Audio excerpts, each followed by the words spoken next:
The night Sofia Valente discovered her husband had been poisoning her for 3 years, she made a choice that would shake the criminal underworld to its core. For months, Adrian Moretti had disguised sedatives as thyroid medication, turning his wife into a controllable shadow while building a life with his pregnant mistress. But when his powerful uncle Lorenzo, the feared head of the De Luca crime empire, saw the truth behind Sofia's drugged exhaustion, everything changed. What started as forbidden protection became an explosive love that would ignite a war, expose deadly betrayals, and transform an invisible wife into an unstoppable queen. Follow this story to the end, hit that like button, and comment what city you're watching from so I can see how far this tale travels. The morning light cut through the windows of the Moretti estate like broken glass, sharp and unforgiving. Sofia Valente stood in front of the bathroom mirror, her reflection a stranger she barely recognized. Dark circles shadowed her eyes, her skin pale and drawn. She blinked slowly, fighting through the familiar fog that wrapped around her thoughts every morning.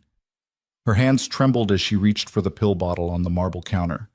The label read levothyroxine, a fight for thyroid support. Adrian had been so insistent she take them. Every single morning for the past 8 months, he'd personally handed her the small white tablet with a glass of water, watching until she swallowed.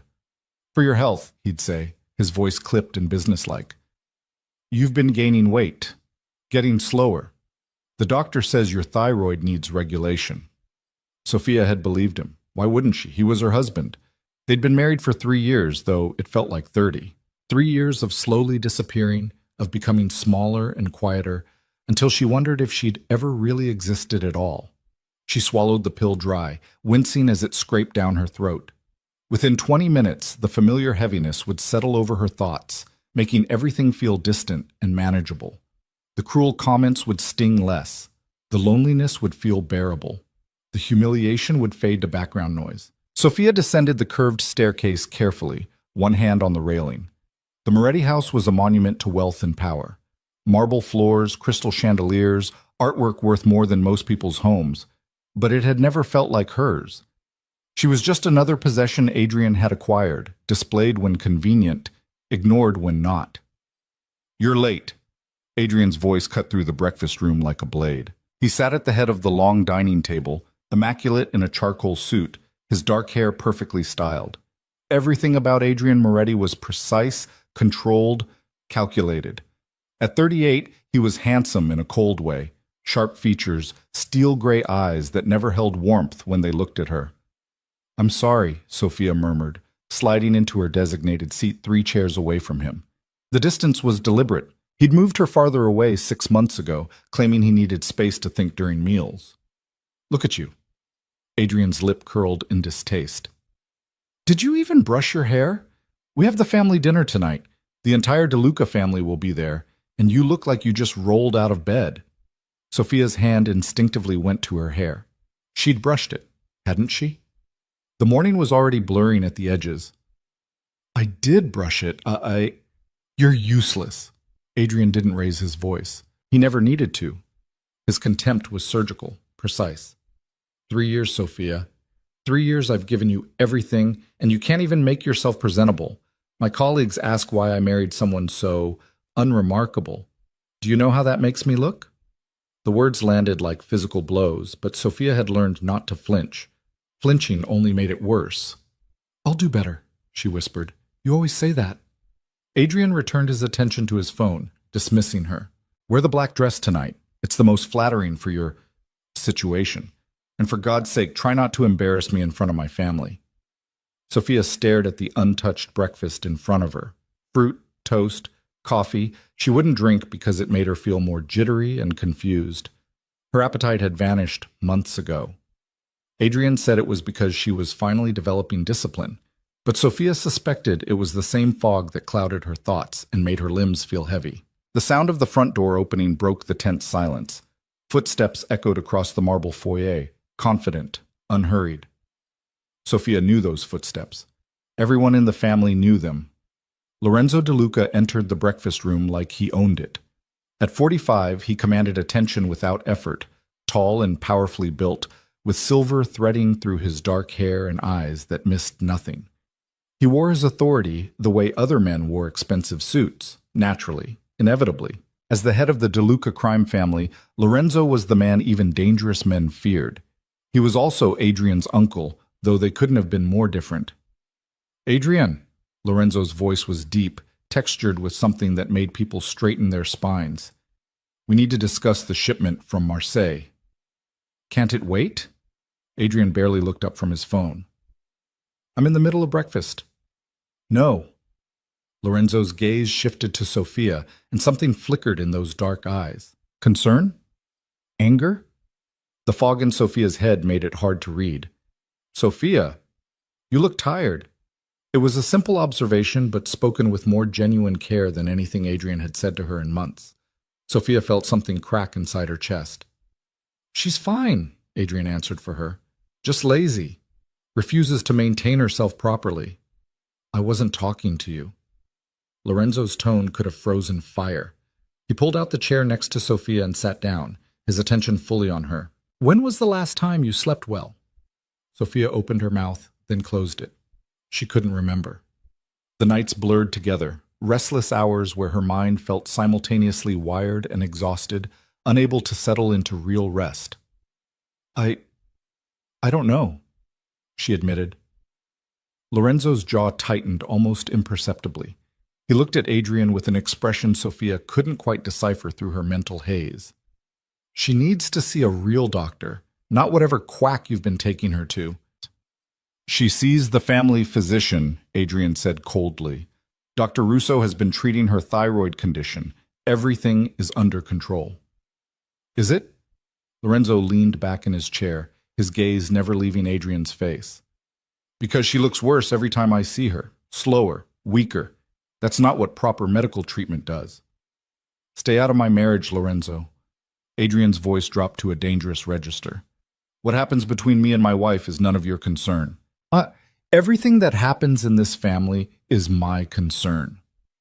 Lorenzo stood smoothly, his presence filling the room. "That's what being the head of the family means, including making sure its members are protected and cared for."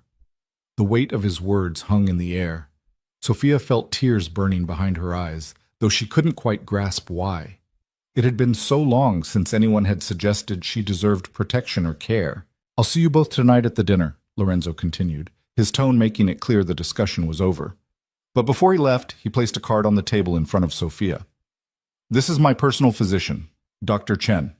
If you ever want a second opinion about your health, call her directly. Tell her I sent you." He walked out, leaving a wake of tension behind him. Adrian's hand slammed down on the table, making Sophia jump. "Don't even think about it," he hissed. "You call that number and I'll make sure you regret it. Do you understand me?" Sophia nodded mutely, but her fingers had already closed around the card, tucking it into her palm where Adrian couldn't see. The rest of the day passed in the usual fog. Sophia moved through the mansion like a ghost, preparing for the evening's dinner with mechanical precision. She chose the black dress Adrian had specified, applied makeup with trembling hands, twisted her hair into an elegant knot that took 3 attempts to get right. By the time the car arrived to take them to the De Luca family estate, the afternoon pill had kicked in. Everything felt distant and muffled, like she was watching her own life through frosted glass. The De Luca estate made the Moretti house look modest by comparison. Set on 20 acres of meticulously landscaped grounds, the main house was a sprawling Mediterranean-style villa that had been in the family for 3 generations. Tonight, it blazed with lights and activity.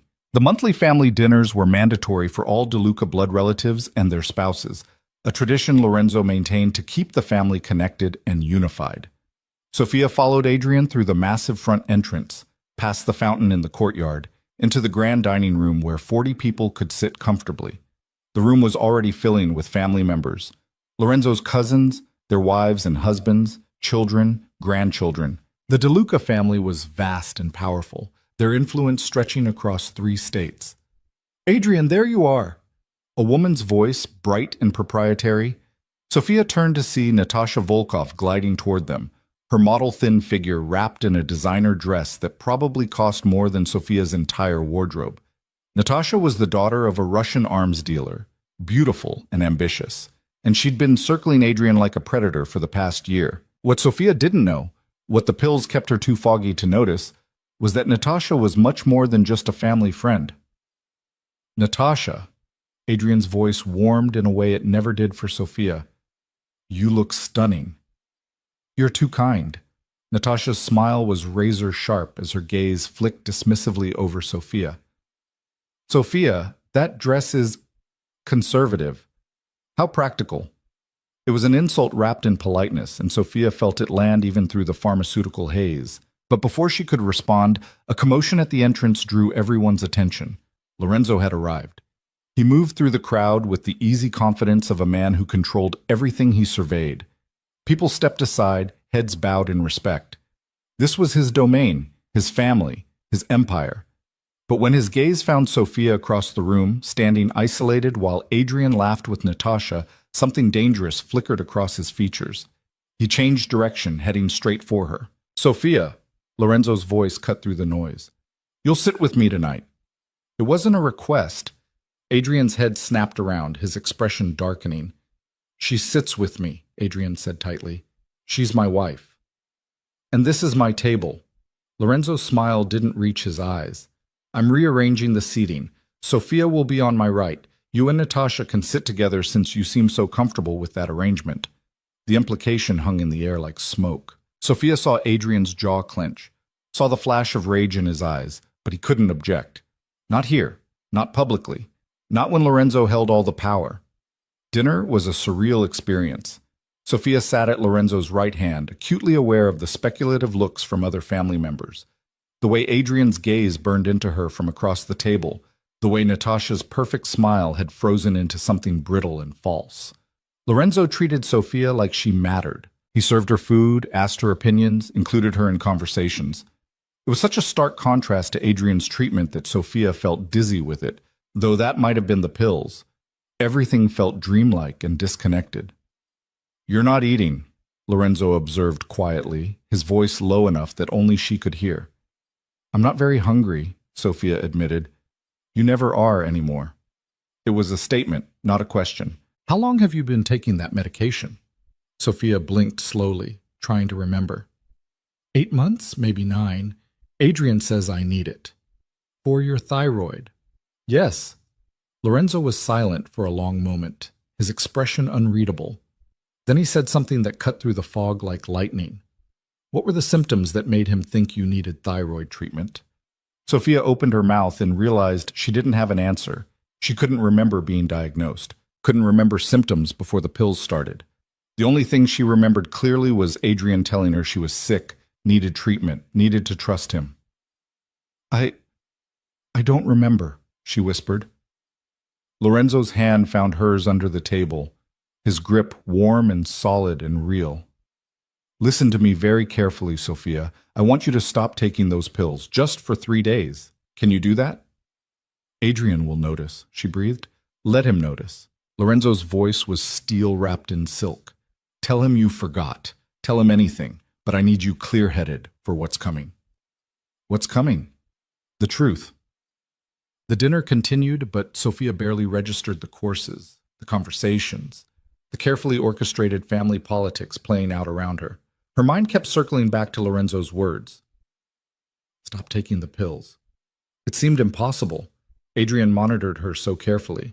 But as the evening wore on and Sophia watched her husband laugh intimately with Natasha, watched the way his hand lingered on the small of the other woman's back, watched the way they looked at each other like they shared secrets, something began to crack through the pharmaceutical haze.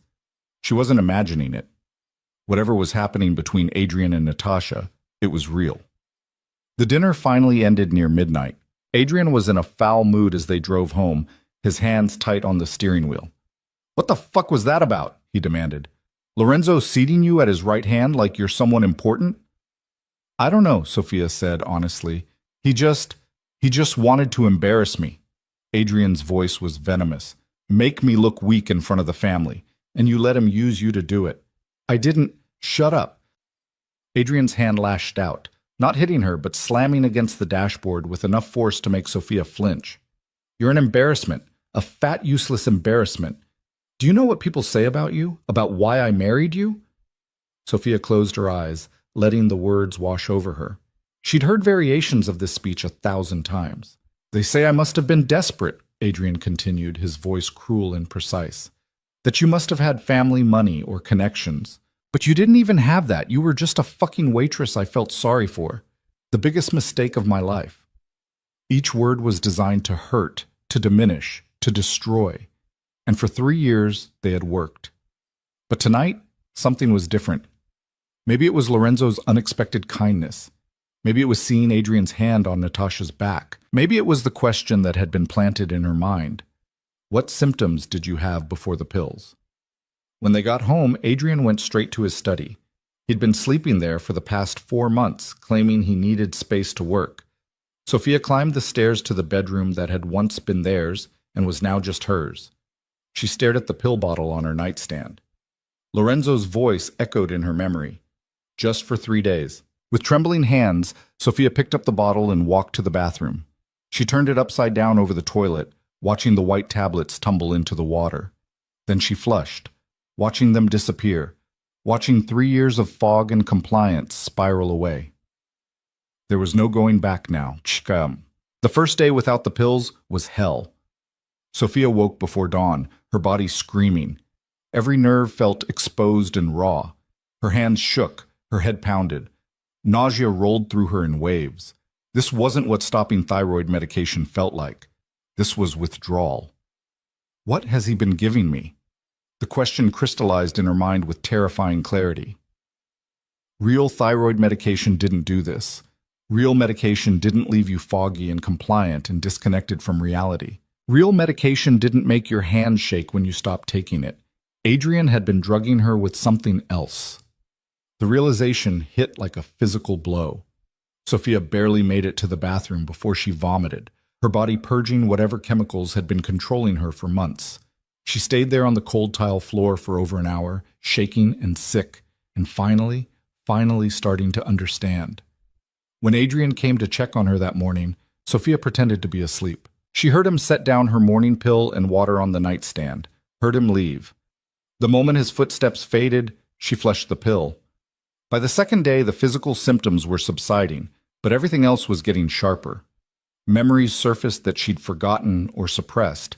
The way Adrian had isolated her from her few friends over the past year. The way he'd convinced her to quit her job as a waitress because it was beneath the wife of a Moretti. The way he'd slowly cut her off from anything that might have given her independence or clarity.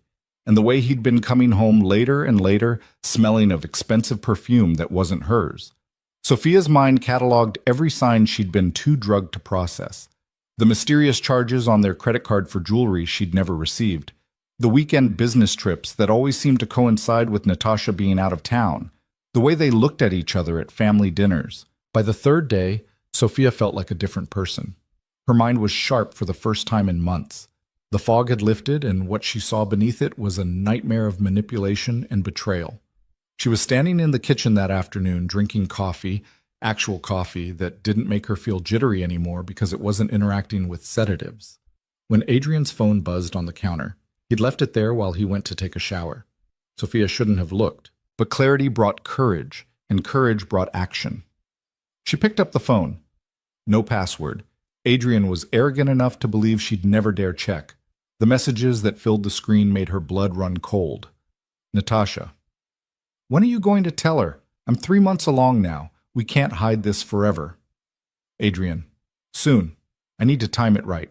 She's been too unstable lately. Once I have her committed for psychiatric evaluation, everything will be easier. Natasha. You've been saying that for weeks. I want to be with you publicly. I want our baby to have your name. Adrian. You will. Trust me. Once Sophia's out of the picture, we'll be free. The medication is working perfectly. Another few months and no judge will question her mental incompetence. Then I get everything and she gets nothing. Sophia's hands were steady as she took screenshots. Years of carefully manufactured compliance had taught her to be invisible, to move quietly, to go unnoticed. She forwarded the messages to her own email, then deleted the evidence of her snooping. When Adrian emerged from the shower 20 minutes later, Sophia was exactly where he'd left her, staring out the window with the blank expression he'd grown accustomed to. Did you take your pill today? He asked casually. toweling his hair. Yes, Sophia lied smoothly. Of course. Good. He kissed her forehead like she was a child. Can't have you getting worse. Dr. Russo says the medication is crucial for your stability. Dr. Russo. Another name to remember. Another person who'd been complicit in Adrian's plan to drug her, destroy her credibility, and steal everything from her. Adrian, Sophia said softly, testing her new clarity. Can I ask you something? What? Are you happy with me? He looked at her with something between surprise and contempt. What kind of question is that? I just wonder sometimes if you regret marrying me. Adrian's expression softened into something almost kind, which was somehow worse than his usual cruelty. Sophia, you're sick. Your mind creates these insecure thoughts. That's why you need the medication, need the treatment. I'm doing this because I care about you. It was textbook gaslighting, and for the first time, Sophia could see it for exactly what it was. Of course, she murmured. You're right. I'm sorry. Don't apologize. Just take your medication and trust me. He squeezed her shoulder, then checked his phone, the one she'd just violated. His expression didn't change as he scrolled through messages. He had no idea she'd been there, seen everything. That evening, Sophia received a text from an unknown number. Unknown. This is Lorenzo.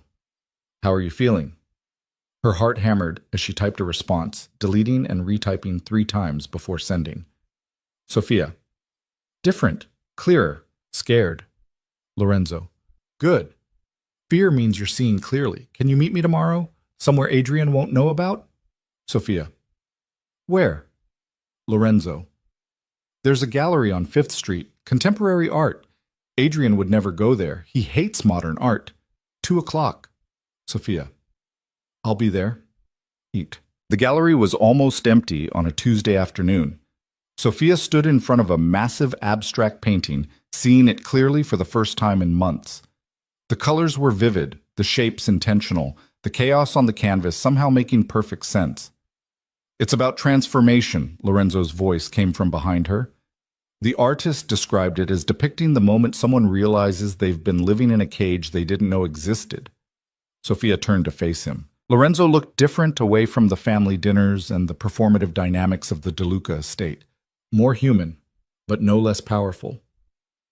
How did you know? She asked. About the pills? I didn't, not for certain. Lorenzo moved to stand beside her, both of them facing the painting. But I've spent 45 years reading people, Sophia. It's how I've survived in my world. And I watched you disappear over the past year. Watched you become a shadow. That's not illness. That's control. He's been giving me sedatives, Sophia said flatly. Probably benzodiazepines or something similar, disguised as thyroid medication. I suspected as much. His mistress is pregnant. They're planning to have me committed so he can take everything. Sophia's voice didn't shake. The tears she'd expected didn't come. She'd cried them all out over 3 years of humiliation. Now there was only cold, clear fury. Lorenzo's jaw clenched. Natasha Volkov. You knew? I suspected, but I needed you to see it yourself. To be clear enough to understand what was happening. He turned to face her fully. Sophia, what do you want? It was the first time anyone had asked her that in 3 years. I want out, she said. I want him to pay for what he's done, and I want to make sure he can't do this to anyone else. That can be arranged. Lorenzo's voice dropped to that dangerous register that made people's spines straighten. But you need to understand what you're walking into. Going against Adrian means going against a member of the family. There will be consequences, politics, danger. I don't care. You should. He stepped closer, close enough that she could see the flecks of gold in his dark eyes. I can protect you, Sophia, but only if you're completely honest with me. About everything. Can you do that? Sophia met his gaze and saw something she'd never expected to find, genuine concern. This powerful, feared man, the head of a criminal empire, was looking at her like she mattered, like she was worth protecting, like she was real. Yes, she whispered. Then tell me everything, from the beginning. They sat in the gallery's small cafe for 2 hours.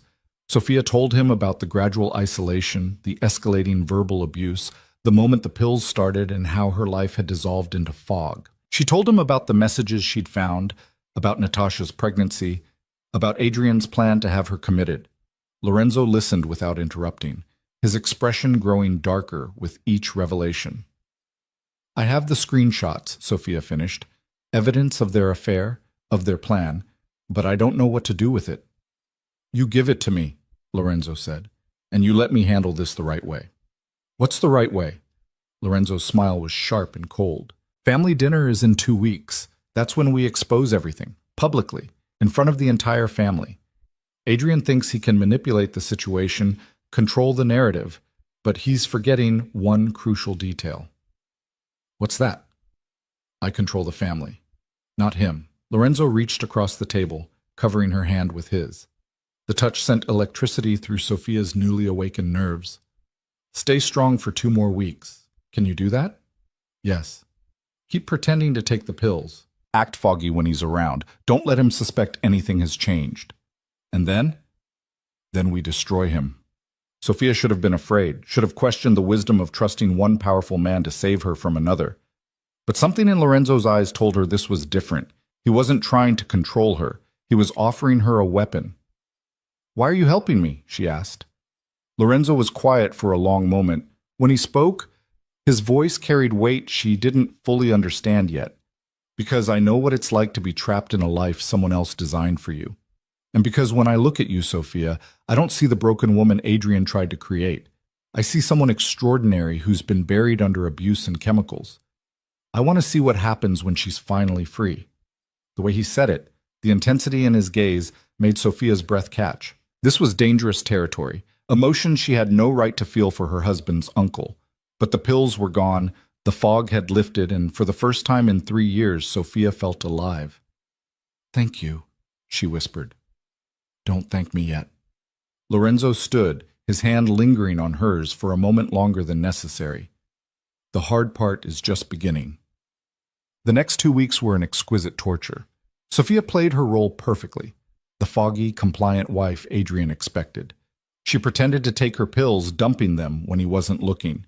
She moved through the house like a ghost, letting him believe his control was absolute. But beneath the performance, she was gathering information. She found Dr. Russo's medical files in Adrian's study, files documenting medications she'd never actually needed, psychiatric evaluations she'd never undergone, all carefully constructed to build a case for her incompetence. She found bank statements showing money being funneled to accounts in Natasha's name. She found emails discussing how best to time the commitment proceedings. Every piece of evidence went to Lorenzo, and every few days they met. Always somewhere Adrian would never think to look. Art galleries, quiet cafes, and neighborhoods he considered beneath him. Once in a bookstore where Lorenzo bought her a first edition of Virginia Woolf because Sophia mentioned loving her work. During those meetings, something shifted between them. Lorenzo wasn't just her protector or ally. He was becoming the first person in years who truly saw her, who asked about her thoughts, her opinions, her dreams, who treated her like she had value beyond what she could provide or how well she could disappear. Sophia knew it was dangerous, knew she was vulnerable and he was powerful, and the situation was complicated in ways she couldn't fully navigate. But every time Lorenzo looked at her with those dark, intense eyes, she felt herself awakening further. Not just from the drugs, but from years of believing she was worthless. The night before the family dinner, Sophia couldn't sleep. She stood in her bedroom. Adrian was in his study as always, staring at her reflection in the mirror. The woman looking back was different from the one who'd existed 3 weeks ago. Her eyes were clear. Her spine was straight. She looked alive. Her phone buzzed with a message from Lorenzo. "Lorenzo, tomorrow changes everything. Are you ready?" Sophia. "Yes." Lorenzo. "Whatever happens, stay close to me. I won't let him hurt you anymore." Sophia stared at those words for a long time. "I won't let him hurt you anymore." It was a promise, a vow, and somehow she believed it completely. The DeLuca estate blazed with lights as Sophia and Adrian arrived for the family dinner. Sophia wore a red dress, not the conservative black Adrian had demanded, but a deep crimson that made her look alive and vibrant. Adrian had been too distracted to notice, too busy texting Natasha to care what his wife wore. The dining room was packed. Not just the usual family members, but others Sophia didn't recognize. Lorenzo's closest advisors, his legal counsel. This wasn't a normal dinner. This was something else. Lorenzo stood at the head of the table, commanding attention without effort.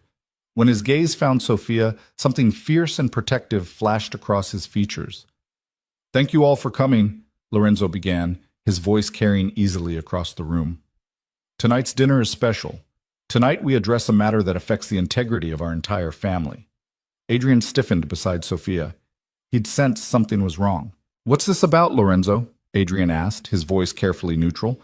"This is about trust, loyalty, and what happens when those values are betrayed." Lorenzo's gaze locked onto Adrian with the force of a physical blow. "This is about you, nephew, and your wife." The room went silent. Every eye turned to their end of the table. "I don't understand," Adrian said, but his hands had clenched into fists. "Don't you?" Lorenzo gestured, and one of his men handed him a folder. "Let me help clarify. For the past 9 months, you've been systematically drugging your wife with benzodiazepines disguised as thyroid medication. You've been building a false medical history to have her declared mentally incompetent, all while conducting an affair with Natasha Volkov, who is currently carrying your child." Gasps rippled through the room. Natasha, seated near the middle of the table, had gone white. "That's insane," Adrian spat. "She's delusional. Her mental illness—" "There is no mental illness." Lorenzo's voice could have cut diamond. "There's only your deliberate, calculated abuse, and we have proof." He opened the folder, and images projected onto the wall behind him. Screenshots of Adrian and Natasha's messages, bank statements, Dr. Russo's falsified medical records, everything Sophia had gathered. "You tried to destroy your wife to steal her trust fund," Lorenzo continued. "Money that was protected by prenuptial agreement. Money you could only access if she was declared incompetent or dead. You chose the former. How merciful of you." Adrian lunged to his feet. "This is fabricated. She's working with you to—" "Sit down." Lorenzo's voice dropped to that register that made grown men obey without question. "You're not done hearing your crimes." Adrian sat, his face purple with rage. "You betrayed your marriage vows. You betrayed family trust. You committed fraud, conspiracy, and drugged your wife with controlled substances without her knowledge or consent." Lorenzo's gaze swept the room. "By the laws of this family and the laws of this country, Adrian Moretti is guilty. The only question now is punishment." Sophia sat frozen, watching her husband's world collapse around him. 3 years of abuse, of cruelty, of systematic destruction, all laid bare in front of the people whose respect he'd craved most. "Sophia," Lorenzo's voice softened when he said her name. "You're the injured party. What justice do you seek?" Every eye in the room turned to her. The invisible wife, the embarrassment, the woman Adrian had tried to erase. Sophia stood slowly, her legs steady, her voice clear. "I want a divorce," she said. "I want every penny of my trust fund protected. I want Dr. Russo stripped of his medical license for participating in this fraud. And I want Adrian to know what it feels like to have everything taken away." Her voice grew stronger with each demand. "You called me fat, useless, embarrassing. You made me believe I was worthless. But I'm not the one who should be ashamed. You are." The silence in the room was absolute. Then slowly, Lorenzo began to clap. Others joined in. A standing ovation for the woman who'd been invisible for 3 years and was finally being seen. Adrian's face twisted with hatred. "You bitch! You ungrateful!" He lunged across the table at Sophia, but Lorenzo was faster. He caught Adrian by the throat, slamming him back into his chair with effortless force. "You don't speak to her," Lorenzo said quietly. "You don't look at her. You don't breathe in her direction. From this moment on, Sophia is under my personal protection. Touch her, threaten her, so much as think about her wrong, and I will destroy you in ways that make tonight look gentle. Do you understand?" Adrian's eyes bulged, his face red, but he managed a jerky nod. Lorenzo released him and turned to Sophia, his expression transforming from cold fury to gentle concern. "Come with me." You shouldn't be here for the rest of this. He offered his hand. Sophia took it, feeling the solid warmth of his grip, the promise of protection in the way his fingers closed around hers. As Lorenzo led her from the dining room, Sophia heard the family council beginning their formal proceedings against Adrian. His protests, his rage, his desperate attempts to salvage his reputation, all fading behind her as she stepped into a future she'd never imagined possible. Lorenzo took her to his private study, a room she'd never entered before. It was quieter here, insulated from the chaos erupting in the dining room. "Are you all right?" he asked, still holding her hand. "I don't know," Sophia admitted. "I should feel victorious, but I just feel empty. That's normal. You've been surviving for so long, there hasn't been room to feel anything else." Lorenzo guided her to a leather sofa sitting beside her. "It will take time to process everything, to heal. Thank you." Sophia looked up at him, this powerful man who'd chosen to protect her when he had no obligation to do so. "For believing me, for helping me, for—" "Don't." Lorenzo's thumb brushed across her knuckles. "You did this yourself, Sophia. You found the evidence. You chose to fight back. I just provided the platform. You provided more than that." Sophia's voice dropped to barely a whisper. "You made me remember what it felt like to matter." The air between them shifted, charged with something neither of them had acknowledged until this moment. Lorenzo's dark eyes held hers, and Sophia saw in them a hunger that matched the awakening inside her own chest. "Sophia," he said carefully, "you're vulnerable right now, emotional. You need time to—" "Don't tell me what I need." The words came out sharper than intended, but Sophia didn't take them back. "I've had 3 years of someone else deciding what I need, what I feel, what I'm allowed to want. I'm done with that. Then what do you want?" It was the question he'd asked her in the gallery 2 weeks ago, but this time the answer was different. This time, Sophia knew exactly what she wanted. "You," she whispered. Lorenzo's control, that legendary, unshakable control, fractured. He pulled her to him, his mouth finding hers in a kiss that burned away every lingering trace of the fog, the fear, the years of believing she was worthless. Sophia kissed him back with a desperate hunger, her hands fisting in his shirt, her body pressing against his like she could merge with his strength and never be vulnerable again. When they finally broke apart, both breathing hard, Lorenzo rested his forehead against hers. "This is dangerous," he said roughly. "You're still legally married. Adrian will use this against you." "I don't care." "You should. He's vindictive and desperate. That's a lethal combination." "Then protect me." Sophia met his gaze unflinchingly. "You said you would. So protect me while I figure out how to be myself again. Help me remember what it feels like to be wanted instead of tolerated, to be valued instead of controlled." Lorenzo's hands framed her face with a gentleness that seemed impossible from someone so dangerous. "You have no idea what you're asking for." "Then show me." He kissed her again, slower this time, but no less intense. And in that kiss, Sophia felt the final walls crumble. The woman Adrian had tried to destroy was gone. In her place was someone new, someone stronger, fiercer, more alive than she'd ever been. Whatever came next, Sophia knew she would never be invisible again. The kiss lasted until reality crashed back in the form of raised voices from the dining room. Lorenzo pulled away first, his breathing uneven, his eyes dark with want and warning. "Stay here," he said, his voice rough. "Lock the door behind me. Don't open it for anyone except me." Before Sophia could respond, he was gone, moving back toward the chaos with the predatory grace of a man born to command. She heard the study door lock click behind him and stood alone in the sudden silence, her lips still burning from his kiss, her heart hammering against her ribs. She should feel guilty, should feel afraid, but all Sophia felt was alive.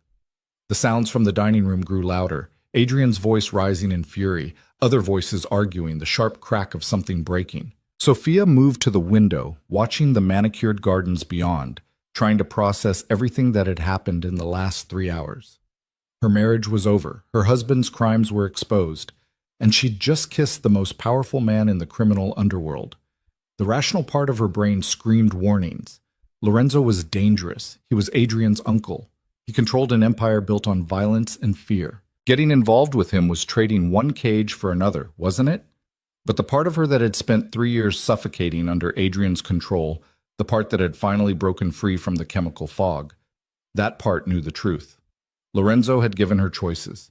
Adrian had taken them away. The difference was everything. An hour passed before Lorenzo returned. When he unlocked the study door and stepped inside, Sophia saw the cold fury still simmering in his eyes. "What happened?" she asked. "The family council has stripped Adrian of his position and authority. His accounts are frozen. He's been ordered to surrender all family assets, including the house you've been living in." Lorenzo moved to the bar cart, pouring 2 glasses of whiskey. He handed one to Sophia. He threatened to go to the police, expose family business. That was his final mistake. Sophia took the glass with trembling hands. "What will happen to him?" "That depends on whether he's smart enough to accept exile or stupid enough to keep fighting." Lorenzo's expression was carved from stone. "But that's not your concern anymore. You need to think about yourself now, where you'll stay, what you need to feel safe." "I don't know where to go," Sophia admitted. The realization hit her like ice water. She had no friends left. Adrian had isolated her systematically. Her family was scattered, distant both geographically and emotionally. The house she'd lived in for 3 years had never been hers. "I have nowhere. You have here." Lorenzo's voice gentled. "I have a guest house on the property. Private, secure. You can stay there as long as you need." "I can't ask you to." "You're not asking. I'm offering." He stepped closer, not touching her, but close enough that she could feel his warmth. "Sophia, Adrian will lash out. He's cornered and humiliated. Until the divorce is finalized and he's dealt with permanently, you need protection. And you're offering to be my protector?" The question came out more challenging than Sophia intended. Lorenzo's lips curved into something too sharp to be called a smile. "I'm offering to be whatever you need me to be. Protector, ally, friend." His gaze dropped to her mouth, and the air between them crackled. "Or more, if that's what you want. But only when you're ready, only when you're sure." "I kissed you first," Sophia reminded him. "You did, but you're also coming out of 3 years of abuse and manipulation. I won't take advantage of that, no matter how much I want to." The admission hung between them, honest and raw. Sophia's breath caught. "How long have you wanted to?" Lorenzo was quiet for a long moment, his dark eyes holding secrets. "Since the first family dinner after you married Adrian, you wore a blue dress. You smiled at something his cousin said, and for just a moment, you looked happy. Then Adrian made some cutting remark, and I watched that light die in your eyes." His jaw tightened. "I wanted to kill him right then. Instead, I watched him destroy you piece by piece for 3 years. That stops now." Sophia's heart was thundering so loud she was sure he could hear it. "Why didn't you say something before?" "Because you were married to my nephew. Because I thought maybe I was wrong. Maybe you were happy. Maybe I was seeing things that weren't there." Lorenzo's hand came up, his fingers ghosting along her jawline without quite touching. "And because men in my world don't believe in love. We believe in power, control, strategy. But watching you wake up these past few weeks, watching you fight back and find yourself again, that changed something in me." "What did it change?" "Made me believe that maybe some things are worth more than power." The confession was more intimate than any kiss. Sophia swayed toward him, drawn by gravity she couldn't resist, but Lorenzo stepped back. "Not tonight," he said firmly. "Tonight you need rest. Tomorrow you need to start building your new life, and I need to make sure Adrian doesn't do anything else stupid." He was right. Sophia knew he was right, but every nerve in her body was screaming for the connection his kiss had promised, for the feeling of being wanted instead of tolerated, valued instead of controlled. "The guest house?" she asked quietly. "I'll have it prepared. My driver will take you to collect whatever you need from the Moretti house tomorrow. We'll have security with you." "Adrian will be there." "Adrian will be smart enough to stay away from you if he values his life." Lorenzo's voice dropped to that dangerous register. "And if he's not, he'll learn." A knock on the study door interrupted them. "Boss?" A man's voice, careful and respectful. "The council is ready with their final decision." Lorenzo glanced at Sophia. "Stay here. I'll be back." He left again, and this time Sophia poured herself another whiskey. her hands steadier than they'd been in months. She could hear the murmur of voices from the dining room, the formal cadence of the family council delivering judgment. She wondered what Adrian was thinking right now, watching his carefully constructed world collapse. Did he feel a fraction of the fear he'd inflicted on her? The humiliation? She hoped so. When Lorenzo returned 20 minutes later, his expression was grim satisfaction. "It's done. Adrian has been given 48 hours to leave the city. If he returns, he'll be considered an enemy of the family." What about Natasha? Her father was informed of her role in this. He's furious. The Volkovs don't tolerate scandal. She'll be dealt with by her own family. Lorenzo moved to stand in front of her. "You're free, Sophia. Legally, it will take time for the divorce to finalize, but effectively, your marriage is over." Free. The word should have filled her with joy, but instead, Sophia felt untethered. She'd spent 3 years in a cage. Now the door was open, but she had no idea how to fly. "I don't know who I am without him," she whispered. "Without the fear and the control and the constant criticism, I don't know what I want or who I'm supposed to be." "Then figure it out." Lorenzo's voice was gentle, but firm. "You have time, space, resources. Figure out who Sophia is when no one is telling her who to be. Will you help me? If that's what you want." Sophia met his gaze, seeing the want there, carefully leashed. Seeing the respect, the protection, the promise of something she didn't have words for yet. "It is." The corner of Lorenzo's mouth lifted. "Then I'm yours." The words sent heat spiraling through her. Not possession, but partnership. Not control, but choice. Everything Adrian had never been. "Come on," Lorenzo said, offering his hand. "Let me show you the guest house." They walked through the darkened gardens, security personnel maintaining discreet distance but ever present. The guest house was smaller than the main estate but still luxurious. 2 bedrooms, a full kitchen, floor-to-ceiling windows overlooking a private courtyard. "It's beautiful," Sophia breathed. "It's safe," Lorenzo corrected. "That matters more." He showed her the security system, the panic buttons, the direct line to his personal phone. Every precaution, every measure designed to keep her protected. When they finished the tour, they stood in the main living area, neither quite ready to say goodnight. "Thank you," Sophia said, "for everything, for believing me, for—" Lorenzo kissed her. Not the desperate, consuming kiss from before, but something softer, a promise, not a claim. When he pulled back, his forehead rested against hers. "Sleep well, Sophia. Tomorrow starts your new life." Then he was gone, leaving her alone in the beautiful, safe space he'd provided. Sophia locked the door behind him and leaned against it, her fingers touching her lips, her body humming with feelings she'd thought Adrian had killed.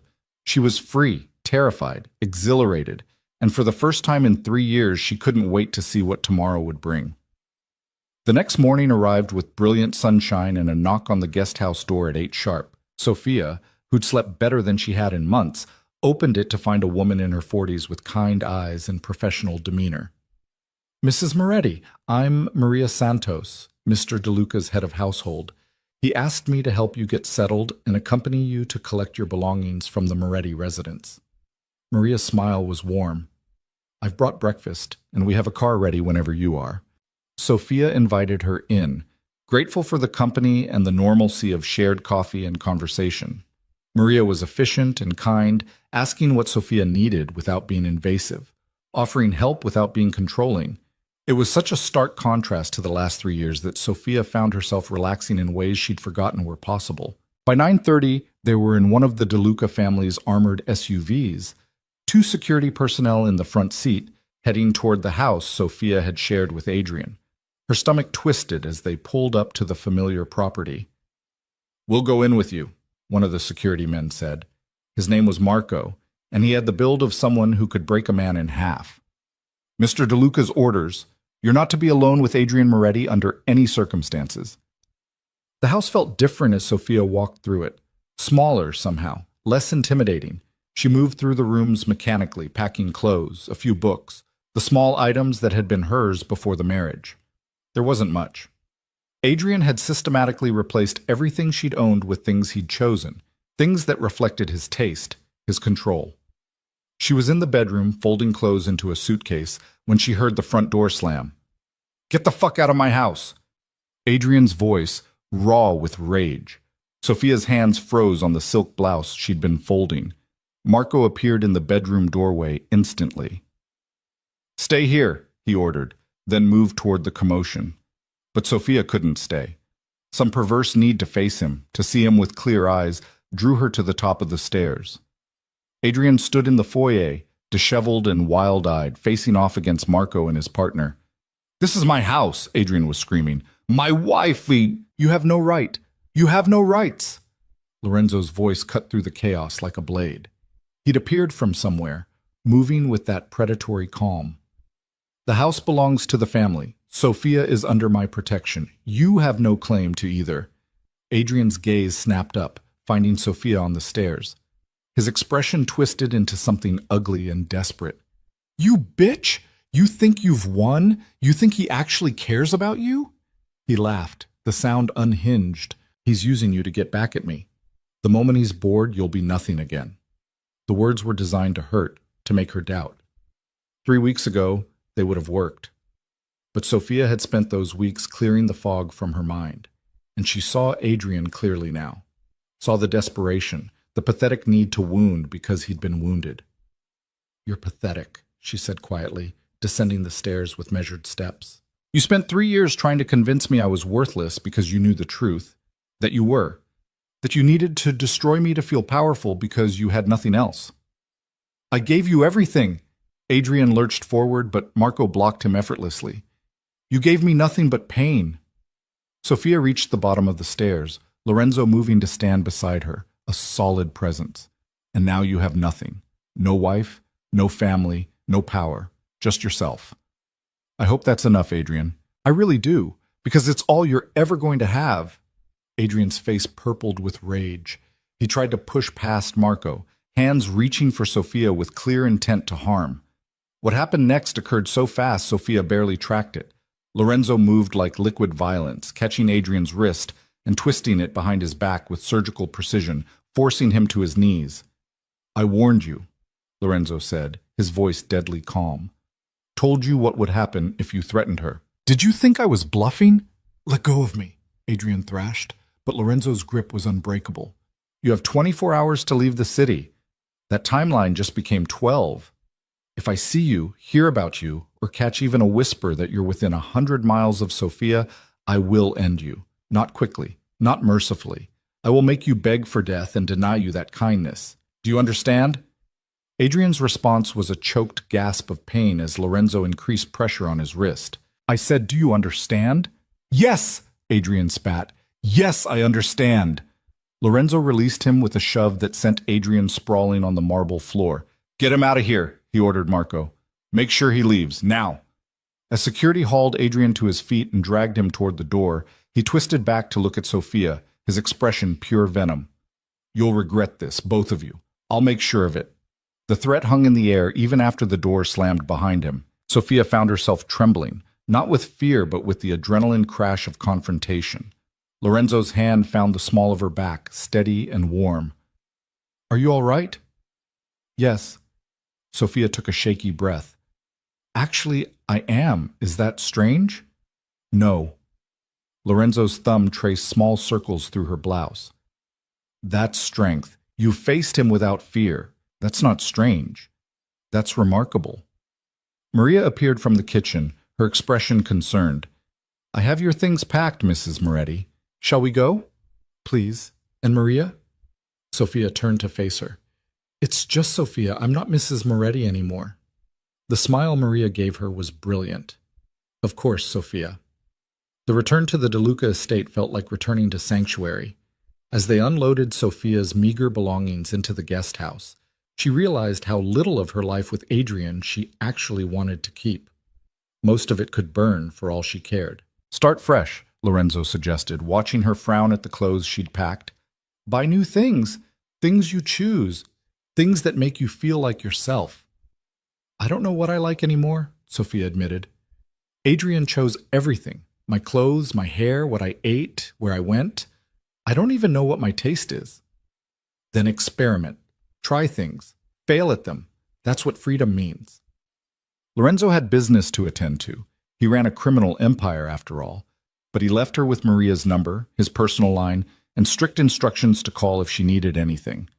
Alone in the guest house, Sophia spent the afternoon just breathing, just existing, without anyone telling her how to do it right. That evening, a package arrived. Inside was a tablet with a note in Lorenzo's bold handwriting. For exploring. No restrictions, no monitoring. Just you and whatever interests you. Mopo L. Sophia curled up on the sofa and spent hours falling down research rabbit holes, art history, cooking techniques, travel destinations, book recommendations. Things she'd always been curious about but never had the mental space to explore. By the time midnight rolled around, she'd filled a notebook with ideas, interests, dreams she'd forgotten she had. Her phone buzzed with a text. Lorenzo, are you still awake? Sophia, yes, exploring all the things I forgot I cared about. Lorenzo, good. Sleep well. Tomorrow I'd like to take you somewhere, if you're willing. Sophia, where? Lorenzo, it's a surprise. Trust me? Sophia stared at those two words. 3 weeks ago, she couldn't have answered yes to anyone. But Lorenzo had earned it, not through control or manipulation, but through consistent action, through keeping every promise he'd made. Sophia, yes, I trust you. The next morning, Lorenzo picked her up in a sleek black car, driving himself rather than using his usual driver. He was dressed casually, or as casually as a man like him could manage, dark jeans and a button-down that made him look younger, more approachable. Where are we going? Sophia asked as they pulled out of the estate. You'll see. They drove for 40 minutes, leaving the city behind for rolling countryside. When Lorenzo finally pulled off onto a private road, Sophia gasped. Before them stretched acres of vineyards, the vines heavy with late-season grapes, a beautiful stone house nestled among them. This is mine, Lorenzo said quietly. My private retreat. The only people who know about it are those I trust absolutely. I wanted you to see it. He showed her around, the modest house with its comfortable furniture and walls lined with books, the wine cellar he'd been cultivating for years, the terrace overlooking the vineyards where the sunset painted everything gold. It's beautiful, Sophia breathed. Do you come here often? Not as often as I should. My life is complicated, dangerous. But here I can just be Lorenzo, not the Don, not the head of the family, just a man who makes wine and reads books and doesn't have to constantly watch for knives aimed at his back. He'd brought them lunch, simple food, good wine, conversation that flowed easily. They talked about everything and nothing. Sophia told him about her childhood, her dreams of being an artist that she'd abandoned when life got difficult. Lorenzo talked about his own past, the weight of inheriting power he'd never asked for, the loneliness of being surrounded by people but trusted by few. Why did you show me this place? Sophia asked as they sat on the terrace watching the sun sink lower. Lorenzo was quiet for a long moment. Because I wanted you to know who I am when the world isn't watching. Because everything between us has been crisis and protection and family politics. I wanted you to see that there's more to me than the man who controls the DeLuca empire. I already knew that. Did you? Yes. Sophia turned to face him fully. The man who controls the empire wouldn't have noticed I was suffering, wouldn't have cared enough to investigate, wouldn't have risked family conflict to protect someone who was nothing to him. That man would have let Adrian destroy me because it was easier. But you didn't. You saw me when I was invisible to everyone else. Lorenzo's hand found hers, their fingers intertwining naturally. You were never invisible to me, Sophia. That was the problem. Why was it a problem? Because you were married to my nephew.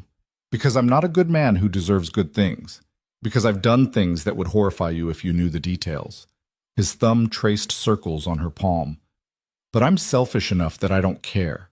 I want you anyway. Sophia's heart was racing. I want you too. You think you do, but you don't really know me yet. Then let me know you. She shifted closer, her free hand coming up to touch his face. Stop protecting me from yourself. I'm stronger than you think. Lorenzo caught her hand, pressing a kiss to her palm. You're the strongest person I know. That's not the question.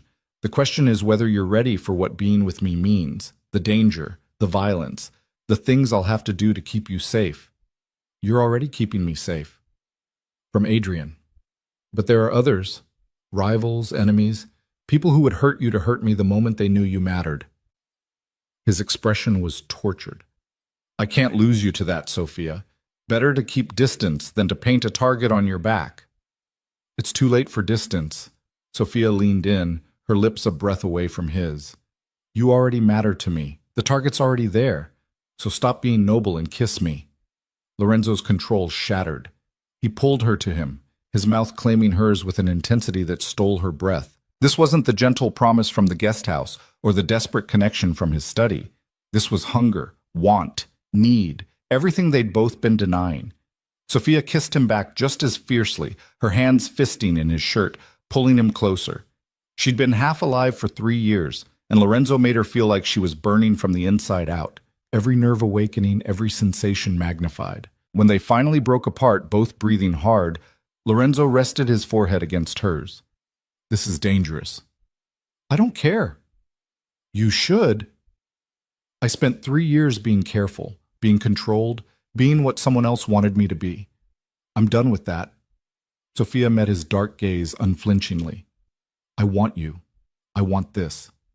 And I don't care if it's complicated or dangerous or if the timing is wrong. Life is too short to deny what makes you feel alive. Lorenzo's laugh was rough. You're going to destroy me. Good. Then we'll be even. He kissed her again, and this time there was no hesitation, no holding back.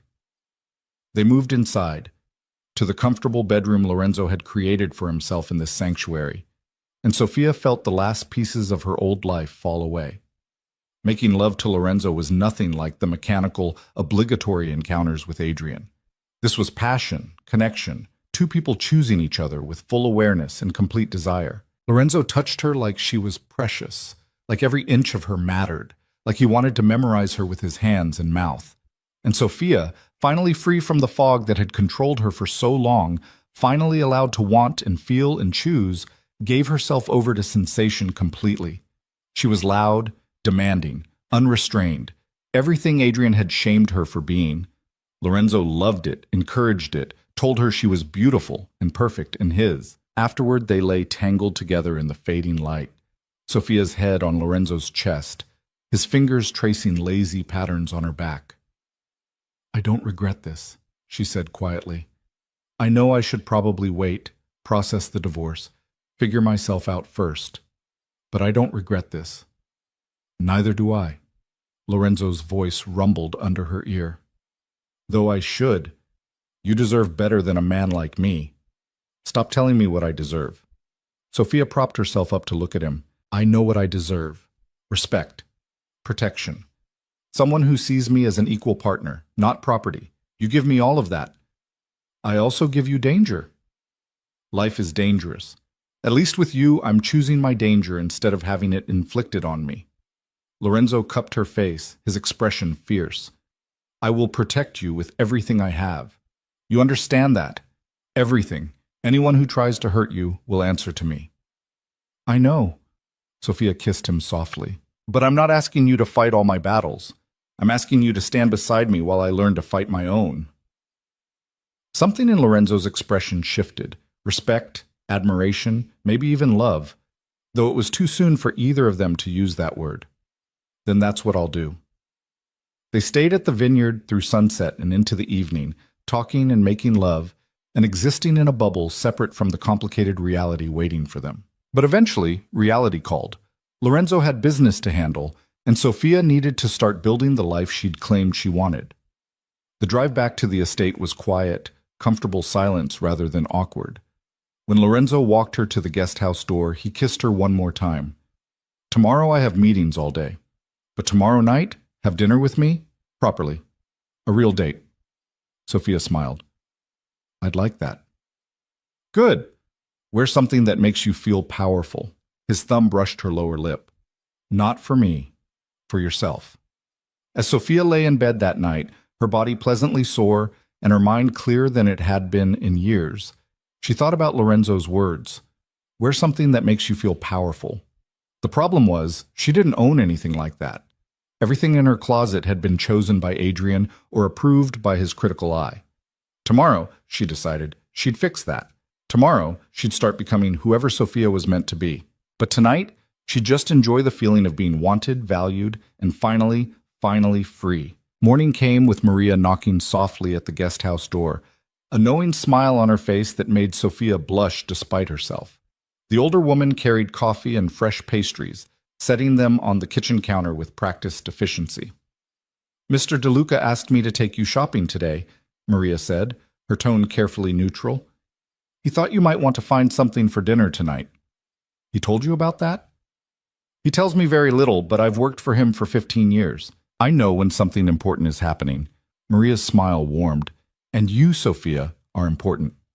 They spent the morning in the city's most exclusive boutiques, places Sophia had never dared enter during her marriage to Adrian. He'd always chosen her clothes from conservative collections, favoring colors and styles that made her disappear rather than stand out. Now Maria encouraged her to try everything: bold colors, daring cuts, pieces that celebrated her body rather than hiding it. In the fitting room of the third boutique, Sophia stared at her reflection wearing a deep emerald dress that hugged every curve. The neckline was lower than anything she'd owned in years, the fabric luxurious against her skin. She looked powerful, dangerous, nothing like the invisible wife Adrian had created. "That's the one," Maria said from outside the curtain. "I can hear it in your silence." Sophia bought the dress along with shoes that made her feel 6 feet tall and jewelry that caught the light like fire. When Maria tried to put it all on Lorenzo's account, Sophia stopped her. "Use my trust fund," she said firmly. "I want to buy this myself." Maria's expression softened with understanding. "Of course." They returned to the estate laden with bags, and Sophia spent the afternoon preparing for the evening with a care she hadn't felt in years. She styled her hair herself, applied makeup that enhanced rather than concealed, slipped into the emerald dress, and felt something inside her click into place. This was who she was meant to be. Not the foggy, controlled shadow, but this woman staring back from the mirror with clear eyes and a strong spine. Lorenzo arrived at the guest house at 7 sharp, and the look on his face when Sophia opened the door made every penny worth it. He stood frozen, his dark eyes tracking over her slowly, reverently. "You're stunning," he said, his voice rough. "I feel powerful," Sophia replied, and meant it. "Good." Lorenzo offered his arm. "Because tonight, I'm taking you somewhere the entire family will see us together. I want you to be ready for that." Sophia's stomach flipped. "You mean, I'm done hiding what you mean to me. If we're doing this, Sophia, we do it openly. No shame, no apologies. But that means people will talk, judge. Some will disapprove." "Let them." Sophia took his arm, feeling the solid strength beneath the expensive fabric of his suit. "I spent 3 years caring what people thought. I'm done with that too." Lorenzo's smile was fierce and proud.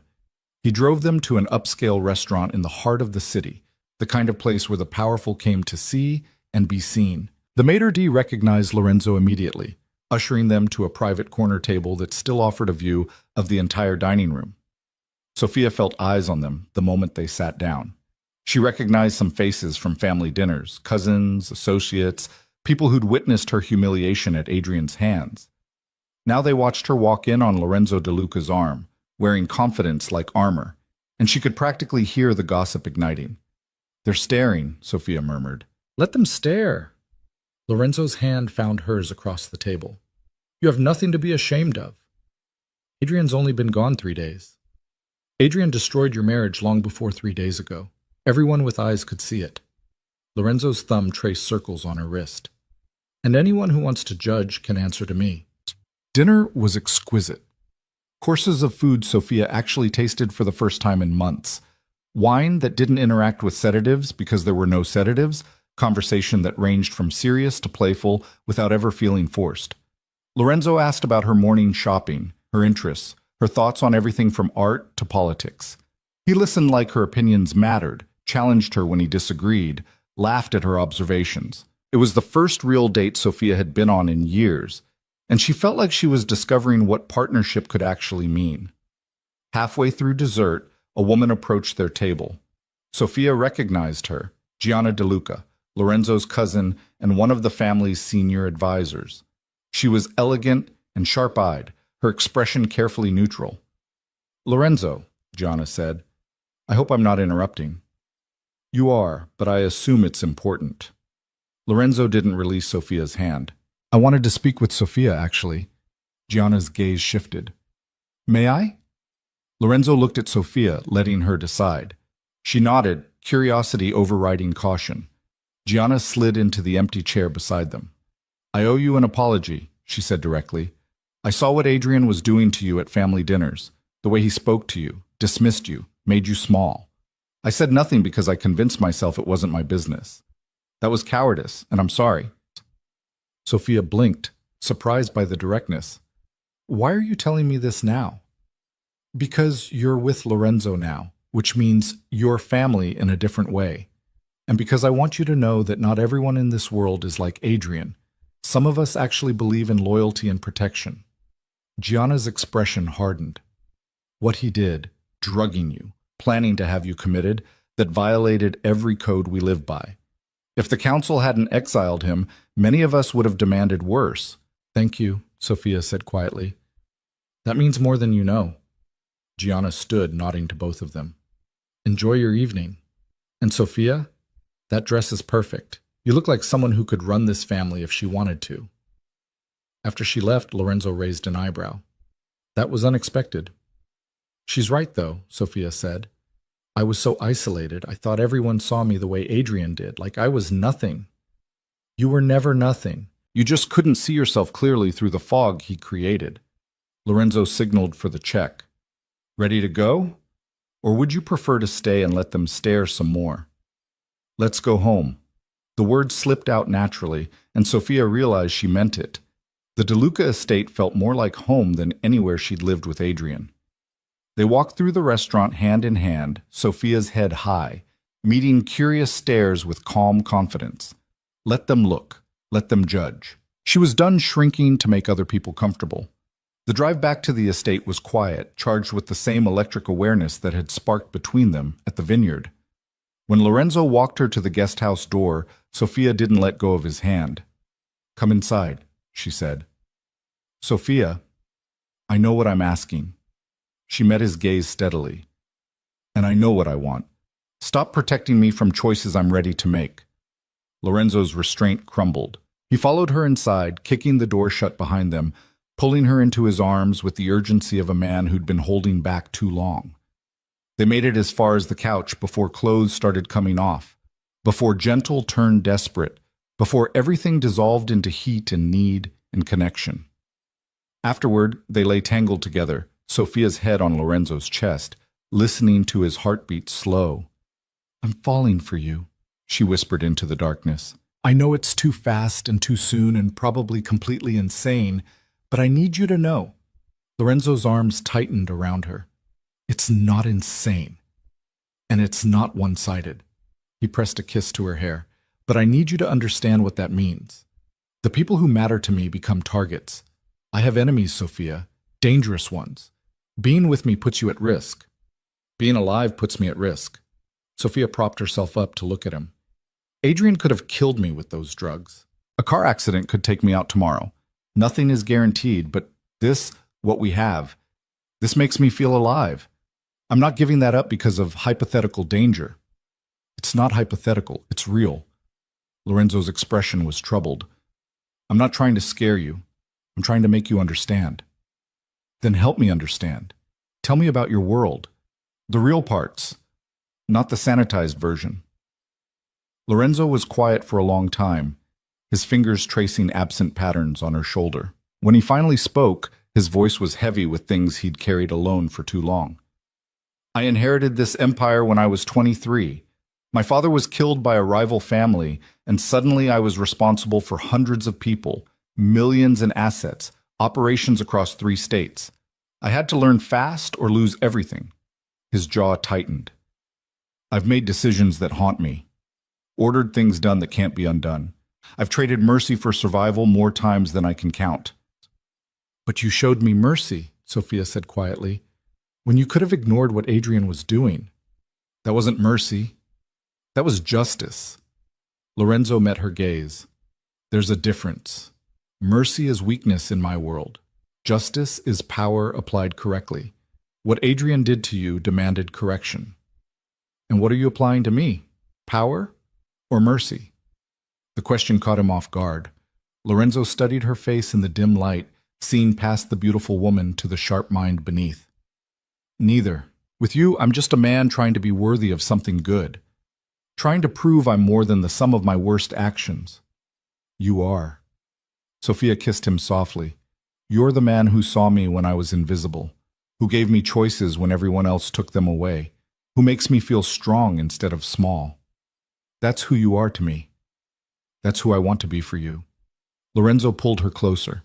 But I need you to promise me something. What? If this life becomes too much, if the danger or the darkness gets to be too heavy, you'll tell me. You won't just endure it because you think you have to. You'll be honest. I promise. Sophia meant it. As long as you promise the same, no more trying to protect me by pushing me away. Deal. They sealed it with a kiss that turned into something more. And by the time exhaustion finally claimed them, the sun was starting to paint the horizon pink. Sophia woke late the next morning to find Lorenzo already gone. A note on the pillow beside her, written in his bold handwriting, meetings all day, security will be outside if you need anything, dinner tonight at the main house, the family wants to officially welcome you. L. The family. Sophia's stomach fluttered with nerves, but she pushed them aside. She'd faced Adrian's exposure and survived. She could handle a family dinner. Maria arrived around noon with lunch and news. Adrian left the city last night, she reported, setting down a tray of food. Mr. DeLuca had him followed to make sure he actually went. He's gone, Sophia. For good. Relief flooded through her so intensely Sophia had to sit down. Where did he go? Somewhere in the Midwest, from what I understand. Far enough that he won't be tempted to come back. Maria's expression was satisfied. His accounts are still frozen. The house has been reclaimed by the family. Natasha Volkov was sent back to Russia in disgrace. It's over. Over. The word felt surreal. 3 years of abuse, manipulation, and control. Over. Just like that. How do you feel? Maria asked gently. I don't know, Sophia admitted. Relieved. Angry that it took this long. Guilty that I didn't see it sooner. Don't. Maria sat beside her, her tone firm. Don't carry guilt for what he did to you. He drugged you, isolated you, systematically destroyed your ability to think clearly. That's not your fault. That's his crime. Sophia nodded, letting the words sink in. Maria was right. She'd been a victim, yes, but she was also a survivor, and now she was becoming something more, something she got to define for herself. The afternoon passed in peaceful normalcy. Sophia painted for the first time in years, setting up an easel in the guest house courtyard and losing herself in color and form. She was rusty, her technique rough, but the joy of creating something flowed through her like water finding its course. Lorenzo found her there around 5, paint smudged on her cheek, completely absorbed in capturing the play of light through the fountain spray. You're an artist, he said, and it wasn't a question. I was. Before. Sophia set down her brush. I'd forgotten how much I loved it. Don't forget again. Lorenzo kissed the top of her head, careful not to disturb her concentration. The family dinner is at 7. Are you ready? As ready as I'll ever be. The main house dining room was set for 20 people, smaller than the massive family gatherings, but still intimidating. Sophia recognized most of the faces as she entered on Lorenzo's arm. Gianna, several cousins, senior family advisors. They all stood as Lorenzo entered, a show of respect that reminded Sophia exactly who she was dating. The head of the DeLuca crime family, the most powerful man in the room, and he'd chosen her. Everyone, Lorenzo said, his voice commanding immediate attention. I want to formally introduce Sofia Valente. She's under my personal protection, and she's to be treated with the respect that entails. Anyone who has a problem with that can leave now. Silence. Then Gianna stepped forward, offering Sophia a warm smile. Welcome, Sophia. We're glad to have you. Others echoed the sentiment, and slowly Sophia felt herself relax. This wasn't an interrogation or judgment. This was acceptance. Dinner flowed with easy conversation, and Sophia found herself actually enjoying the evening. These people were nothing like Adrian, They asked her genuine questions, listened to her answers, treated her like she had value. When she mentioned her painting, one of Lorenzo's cousins commissioned a piece on the spot. "I collect contemporary work," he explained, "and I'd love to support someone with actual talent instead of just buying names." It was such a simple kindness, but it made Sophia's throat tight with emotion. This was what family could be when it wasn't toxic, when it was built on mutual respect instead of control. After dinner, Lorenzo showed her his private office, a room she'd never entered before. It was masculine and comfortable, walls lined with books, a massive desk covered in papers and files. This was where he ran his empire. "I want you to see all of it," Lorenzo said, watching her take it in. "The business, the operations, the reality of what I do. No secrets between us." Sophia moved to the desk, looking at the documents spread across it. Shipping manifests, financial reports, coded messages she couldn't quite decipher. "Are all of these illegal?" "Some. Others are legitimate business that funds the illegal parts. It's complicated." Lorenzo leaned against the desk beside her. "I'm not going to lie to you, Sophia. I run operations that exist outside the law. I make decisions that have consequences. I'm not a good man by most definitions." "But you're a man who keeps his word, who protects the people under his care, who showed mercy when he didn't have to." Sophia turned to face him. "That matters more to me than whether everything you do is legal. You say that now, but what happens when you see the darker parts? When you realize the full scope of what I'm capable of? Then I'll decide how I feel about it." Sophia cupped his face. "Stop trying to scare me away, Lorenzo. I'm stronger than you think, and I'm not going anywhere." Lorenzo pulled her to him, his kiss desperate and claiming. "You're going to ruin me," he murmured against her mouth. "Good. You ruined me for anyone else the moment you saw me." They made love in his office, urgent and intense, claiming each other with a fierceness that left them both breathless. And when Lorenzo pulled her into his arms afterward, both of them still trying to catch their breath, Sophia felt something slot into place inside her chest. This was where she belonged. Not the guest house, not the memories of her old life, but here, with him. Building something new from the ashes of everything that had burned. The peace lasted exactly 4 days. Sophia was in the courtyard painting when Marco, the head of security, appeared with an expression that made her stomach drop. "There's been an incident," he said carefully. "Mr. DeLuca wants you in the main house immediately." Sophia's hands were shaking as she set down her brush. "What kind of incident?" "He'll explain, but we need to move you now." The main house was in controlled chaos.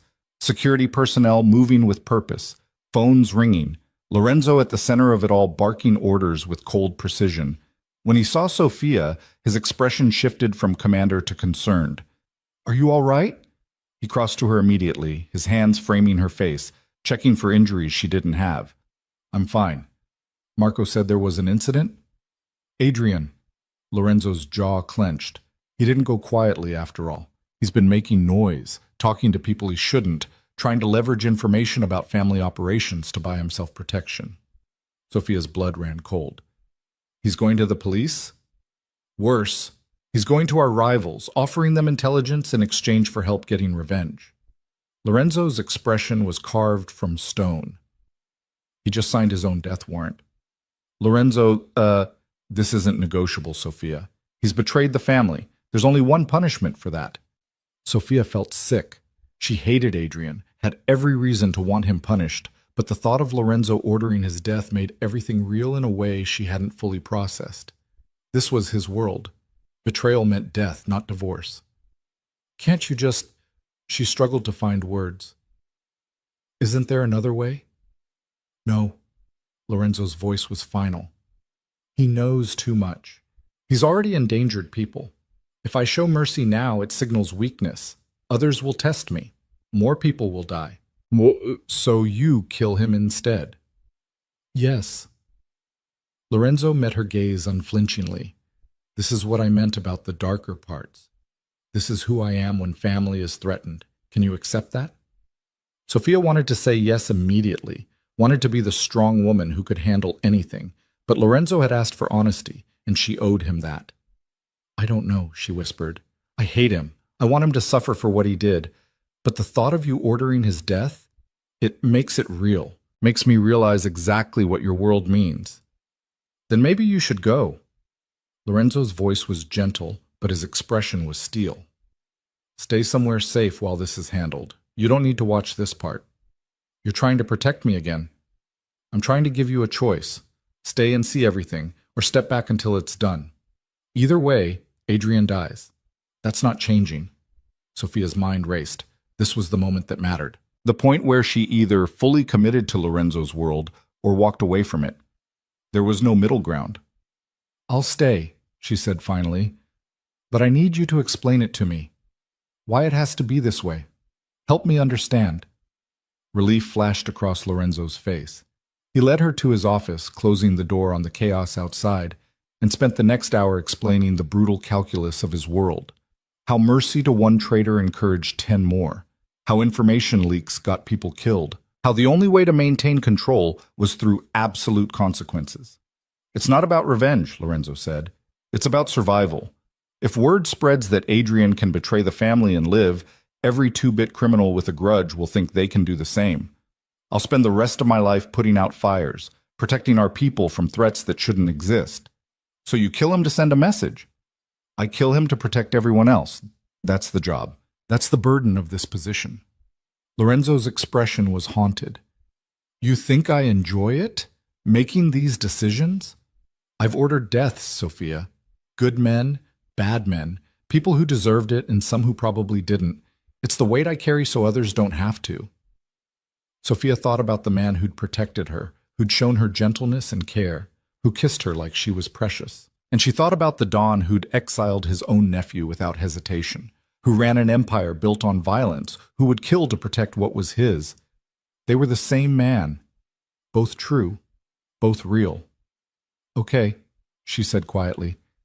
I understand. I don't like it, but I understand. Lorenzo pulled her into his arms, holding her tight.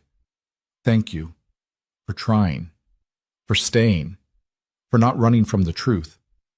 I told you I was stronger than you thought. You're stronger than anyone I've ever known. The hit on Adrian was carried out 3 days later. Sophia didn't ask for details, and Lorenzo didn't offer them. She only knew when it was done because the tension that had been coiled through Lorenzo's shoulders finally released. It's over, he said simply, finding her in the courtyard where she'd been painting to distract herself. Adrian won't be a threat anymore.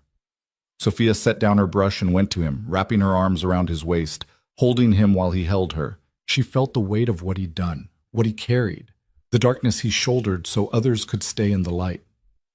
I love you, she said, and meant it. Not despite what you are, because of all of it, the darkness and the light, all of you. Lorenzo's breath caught. Sophia, you don't have to say it back. I just needed you to know. But Lorenzo cupped her face, his dark eyes intense and vulnerable in a way she'd never seen. I love you too, more than I thought I could love anything. You make me want to be better than I am. You're already enough. They stood in the courtyard as the sun set, two people who'd found each other in the wreckage of broken lives, building something new that was entirely their own. The future was uncertain, dangerous, complicated in ways Sophia was still learning to navigate. But for the first time in her life, she was choosing her own path. And that path led straight to the man who'd seen her when she was invisible, who'd given her back herself, who loved her with an intensity that both terrified and exhilarated her. Whatever came next, they'd face it together. The weeks following Adrian's death brought an unexpected peace. Sophia's divorce was finalized with brutal efficiency. No contested assets, no drawn-out proceedings, just legal documentation confirming what had already been reality. She was free, truly, completely free for the first time in years. But freedom came with complications she hadn't anticipated. The Calabrese family is asking for a meeting, Gianna said during one of the weekly strategy sessions Sophia had started attending. Lorenzo had been reluctant at first, worried about exposing her to the dangerous details of his operations, but Sophia had insisted. If she was going to be part of his life, she needed to understand all of it. Lorenzo's expression darkened at the mention of the Calabrese name. When? Tomorrow night. They're claiming it's about the waterfront territories, but Gianna glanced at Sophia, then back to Lorenzo. We think it's about her. Sophia's stomach tightened. Me? Why would they care about me? Because you matter to Lorenzo, Gianna explained. And in our world, that makes you either an asset or a liability depending on who's looking. The Calabrese family has been testing boundaries for months. They see you as a potential weakness. Then they're idiots, Lorenzo said flatly. Schedule the meeting. Let them come. They'll learn exactly how wrong they are.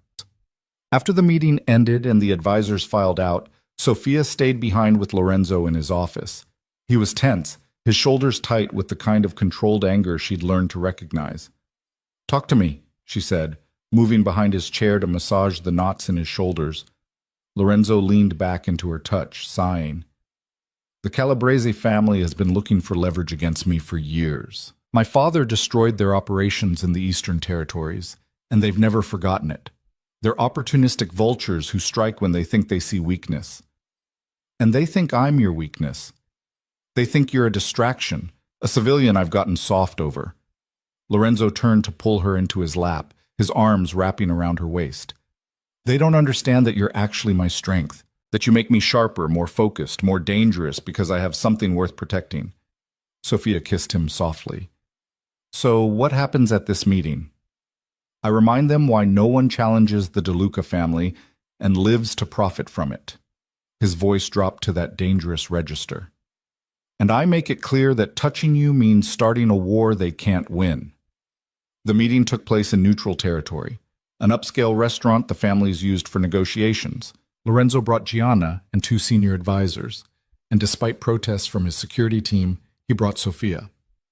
I want them to see you with me, he'd explained when she'd questioned the decision. Want them to understand that you're not hidden away like a shameful secret. You're mine, and I'm proud of that. The Calabrese delegation was already seated when they arrived. 3 men in expensive suits, faces hard, with the kind of cruelty that came from decades in the criminal underworld. The one in the middle, Vittorio Calabrese, was their current leader, a man in his 60s with cold eyes and a reputation for ruthlessness. Lorenzo, Vittorio said, his tone cordial but his gaze calculating. Thank you for meeting with us. And this must be the famous Sofia Valente. We've heard so much about you. The way he said it made Sophia's skin crawl, but she kept her expression neutral, channeling every ounce of the strength she'd built over the past months. Mr. Calabrese. They sat, and for the first few minutes, the conversation centered on business. Territory disputes, shipping routes, the usual negotiations between families. But Sophia felt the undercurrent, the way Vittorio's attention kept sliding to her, assessing, calculating. Finally, he said what he'd really come to say. I understand there was some unpleasantness with your former husband, Mrs. Valente. My condolences on his passing. It wasn't condolence. It was a probe testing to see how much she knew, how involved she was. Adrian made his choices, Sophia said evenly. He lived with the consequences. I've moved on. Indeed you have. Vittorio's smile didn't reach his eyes. Quite quickly, some might say, from one DeLuca to another. That's quite a transition. Lorenzo's hand tightened on Sophia's knee under the table, a warning to stay calm. But Sophia didn't need the warning. She'd spent 3 years being talked down to, dismissed, treated like she didn't matter. She was done accepting that from anyone. Are you implying something, Mr. Calabrese? She asked, her voice sweet but edged with steel. Because if you have concerns about my relationship with Lorenzo, perhaps you should address him directly, instead of hiding behind passive-aggressive commentary. Gianna made a small sound that might have been a suppressed laugh. Vittorio's expression hardened. Spirited, he said. I can see the appeal. But spirit without understanding can be dangerous in our world. You're new to this life, Mrs. Valente. You don't yet understand how easily civilians become collateral damage. Is that a threat? Lorenzo's voice could have frozen fire. A warning. Vittorio leaned back in his chair. The DeLuca family has been strong for generations because you've been smart, careful.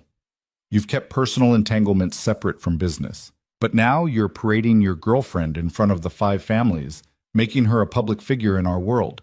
That creates vulnerabilities. The only vulnerability here is your misunderstanding of the situation. Lorenzo's smile was sharp as a blade. Sophia isn't a weakness. She's family. And anyone who threatens family learns very quickly why the DeLuca name still commands respect while others have fallen to dust. The temperature in the room dropped 10 degrees. Vittorio's men shifted in their seats, hands moving toward weapons they hadn't yet drawn. Lorenzo's security detail tensed, ready to respond. "Gentlemen," Gianna interjected smoothly, "I think we've strayed from the actual purpose of this meeting. The waterfront territories?" The conversation shifted back to business, but the damage was done. Lines had been drawn, positions clarified. When the meeting finally ended an hour later, Sophia felt wrung out from the tension. In the car ride back to the estate, Lorenzo was silent, his jaw clenched, one hand gripping Sophia's tightly. "I'm sorry," she finally said. "I shouldn't have pushed back. I made things worse." "You made things perfect." Lorenzo turned to look at her, his expression fierce. "You showed them exactly what I needed them to see, that you're not some fragile civilian to be intimidated. You're strong, smart, dangerous in your own right. Vittorio expected you to cower, and instead you challenged him. That matters." "But he threatened me, basically said I'm a target now." "You've been a target since the moment you mattered to me. At least now everyone knows it openly, which means my enemies have to consider the cost of touching you." Lorenzo pulled her closer. "And that cost is war. Total, uncompromising war." Sophia leaned into him, processing the reality of her new life. She wasn't just Lorenzo's girlfriend. She was a piece on the board, a factor in complex power dynamics she was still learning to navigate. The thought should have terrified her. Instead, it felt like challenge, like purpose. "Teach me," she said suddenly. "Teach you what?" "Everything. How your world works, the politics, the power structures, the rules." Sophia met his gaze.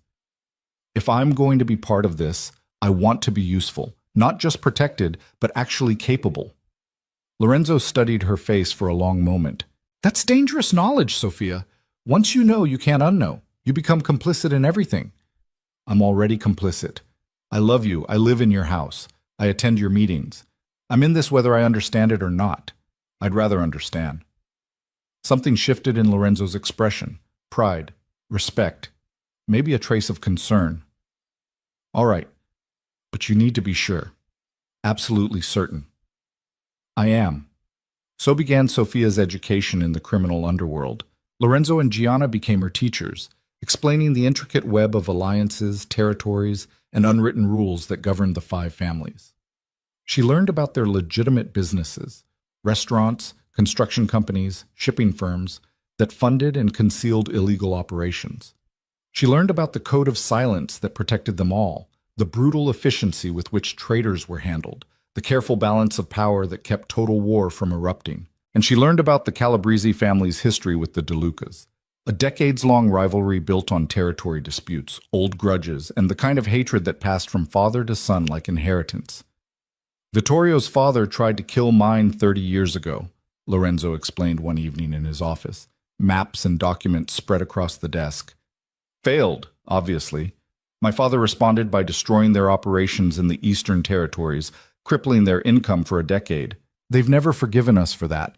Every few years they test our defenses, looking for weaknesses. And they think I'm a weakness. They think you're leverage, a way to hurt me emotionally if they can't beat me strategically." Lorenzo's hand found hers. "That's why you need to know how to protect yourself, how to read situations, identify threats, respond appropriately." Sophia spent her mornings painting. She'd started accepting commissions and discovered she actually had talent people valued, and her afternoons learning the brutal calculus of Lorenzo's world. She learned to shoot, to fight, to read body language and detect lies. She sat in on meetings, absorbing the dynamics, learning who held real power versus who just postured, and slowly she transformed from Lorenzo's protected girlfriend into his acknowledged partner. The family noticed. At dinners, people started directing questions to her, asking her opinions, treating her like she had authority. It was intoxicating and terrifying in equal measure. 2 months after the Calabrese meeting, Sophia woke to chaos. The sound of gunfire jolted her from sleep. Lorenzo was already moving, pulling on clothes with practiced speed, grabbing the gun he kept in the nightstand. "Stay here," he ordered, his voice sharp with command. Lock the door. Don't open it for anyone but me. Well, Lorenzo, what's happening? The Calabrese family just made their move like... His expression was carved from ice. They're attacking the estate. Sophia's blood ran cold. How many? I don't know yet, but they're not getting to you, I promise. He kissed her hard and fast. Stay here. Trust me. Then he was gone, and Sophia was alone with the sound of gunfire echoing through the estate.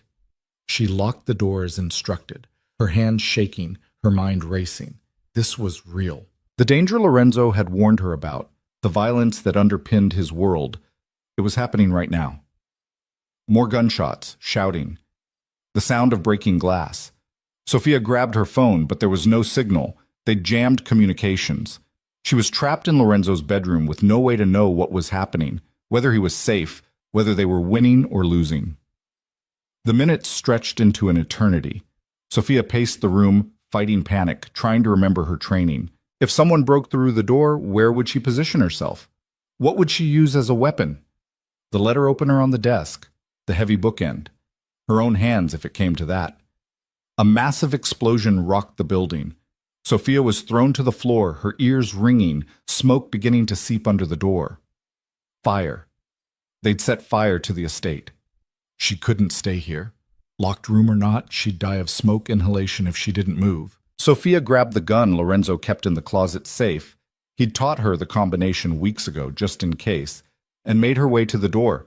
She opened it carefully, gun raised the way he'd taught her, checking corners, watching for threats. The hallway was chaos, smoke, debris, the distant sound of fighting. Sophia moved toward the main staircase, trying to remember the security routes Lorenzo had shown her, the safe paths out of the building. She was halfway down the stairs when a man appeared at the bottom. Not one of Lorenzo's security team. Calabrese family. Had to be. He saw her and raised his weapon. Sophia fired first. The recoil nearly knocked her backward, but the shot hit true. The man went down, clutching his shoulder, his gun clattering away. Sophia didn't wait to see if he'd get up. She ran, adrenaline drowning out thought, pure survival instinct taking over. She made it to the east wing, where the family's safe room was located. But before she could reach it, someone grabbed her from behind, arm wrapping around her throat in a chokehold. Well, well, a voice hissed in her ear. The famous Sofia Valente. Lorenzo's weakness made flesh. Sophia didn't think. She drove her elbow back into her attacker's ribs the way she'd been taught, stomped on his instep, twisted out of the hold. The man stumbled, surprised, and Sophia brought the gun up again. I'm nobody's weakness, she said, and fired. The man dropped. Sophia stood there, gun still raised, her whole body shaking with adrenaline and shock. She'd just killed someone. Actually killed a human being. The reality hit her in waves, horror, justification, terror, fierce satisfaction that she'd survived. Sophia! Lorenzo's voice. She turned to see him running toward her, blood on his shirt, his expression wild with fear and relief. He pulled her into his arms, checking her for injuries, his hands shaking. I told you to stay in the room, he said, but there was no anger in it, just overwhelming relief. The room was on fire. I had to move. Sophia was shaking so hard she could barely stand. Lorenzo, I killed someone. 2 people. You survived. Lorenzo cupped her face, forcing her to meet his eyes. You did what you had to do. That's all that matters. Security personnel flooded the hallway, securing the area. The gunfire had stopped. Whatever attack the Calabrese family had launched, it was over. Status? Lorenzo barked at Marco, who appeared looking battered, but alive. 12 attackers, 8 dead, 4 captured. We lost 3 men, 5 injured. Marco's gaze flicked to Sophia. She got 2 of them herself. That's impressive. Lorenzo's arm tightened around Sophia's waist. Get the prisoners secured. I want to know everything. Who ordered this, what they thought they'd accomplish, every detail. And someone put out that fire before it spreads to the whole estate. The next few hours were a blur of activity. Sophia was checked by the family physician. Minor cuts, bruising, smoke inhalation, but nothing serious. Lorenzo never left her side, his presence a constant anchor as the estate buzzed with security personnel, cleanup crews, and grim-faced family members arriving to survey the damage. By dawn, the immediate crisis was contained. The fire was out, the attackers were dealt with, the estate secured. Lorenzo brought Sophia to his office, poured them both whiskey with shaking hands, and pulled her into his lap. "I almost lost you," he said, his voice raw. "When I heard the gunfire near the bedroom, when I couldn't get to you, but you didn't lose me. I'm here. I'm okay." Sophia pressed her forehead to his. "And I can protect myself. You taught me that." "You shouldn't have to." Lorenzo's expression was tortured. "This is my fault. I brought you into this world, made you a target." "Stop." Sophia pulled back to look at him. "I chose this. Chose you. I knew the risks, and tonight proved I can handle them. I'm not some fragile thing that breaks under pressure, Lorenzo. I'm stronger than that." "You're the strongest person I know." Lorenzo kissed her desperately. "But I need you to understand. This was a warning. The real attack is still coming. Vittorio won't stop until one of us is dead. Then we make sure it's him." Lorenzo's expression shifted, seeing something in her that made him pause. "You mean that?" "Yes." Sophia's voice was steady despite the trembling in her hands. "He attacked our home, killed your people, tried to kill me. This isn't about territory or business anymore. This is war. So let's fight it." Over the next week, Lorenzo and his advisors planned their response. The 4 captured attackers had given up valuable intelligence under interrogation. Vittorio had orchestrated the attack personally, convinced that killing Sophia would break Lorenzo's control and allow the Calabrese family to seize De Luca territories. He'd been catastrophically wrong. "We hit them where it hurts most," Gianna proposed during a strategy session. "Their shipping operations. Without those, they lose 70% of their income. And we expose their connections to the Port Authority," another advisor added. "Get law enforcement involved. Let the legal system tear apart what we don't finish ourselves." Sophia listened, absorbing the brutal efficiency with which they planned destruction. This was the reality of Lorenzo's world, not the romantic danger she'd imagined, but calculated violence designed to eliminate threats permanently. "What about Vittorio himself?" she asked, and the room went quiet. "If we destroy his operations but leave him alive, doesn't he just rebuild? Come after us again?" Lorenzo's gaze met hers across the table. "What are you suggesting?"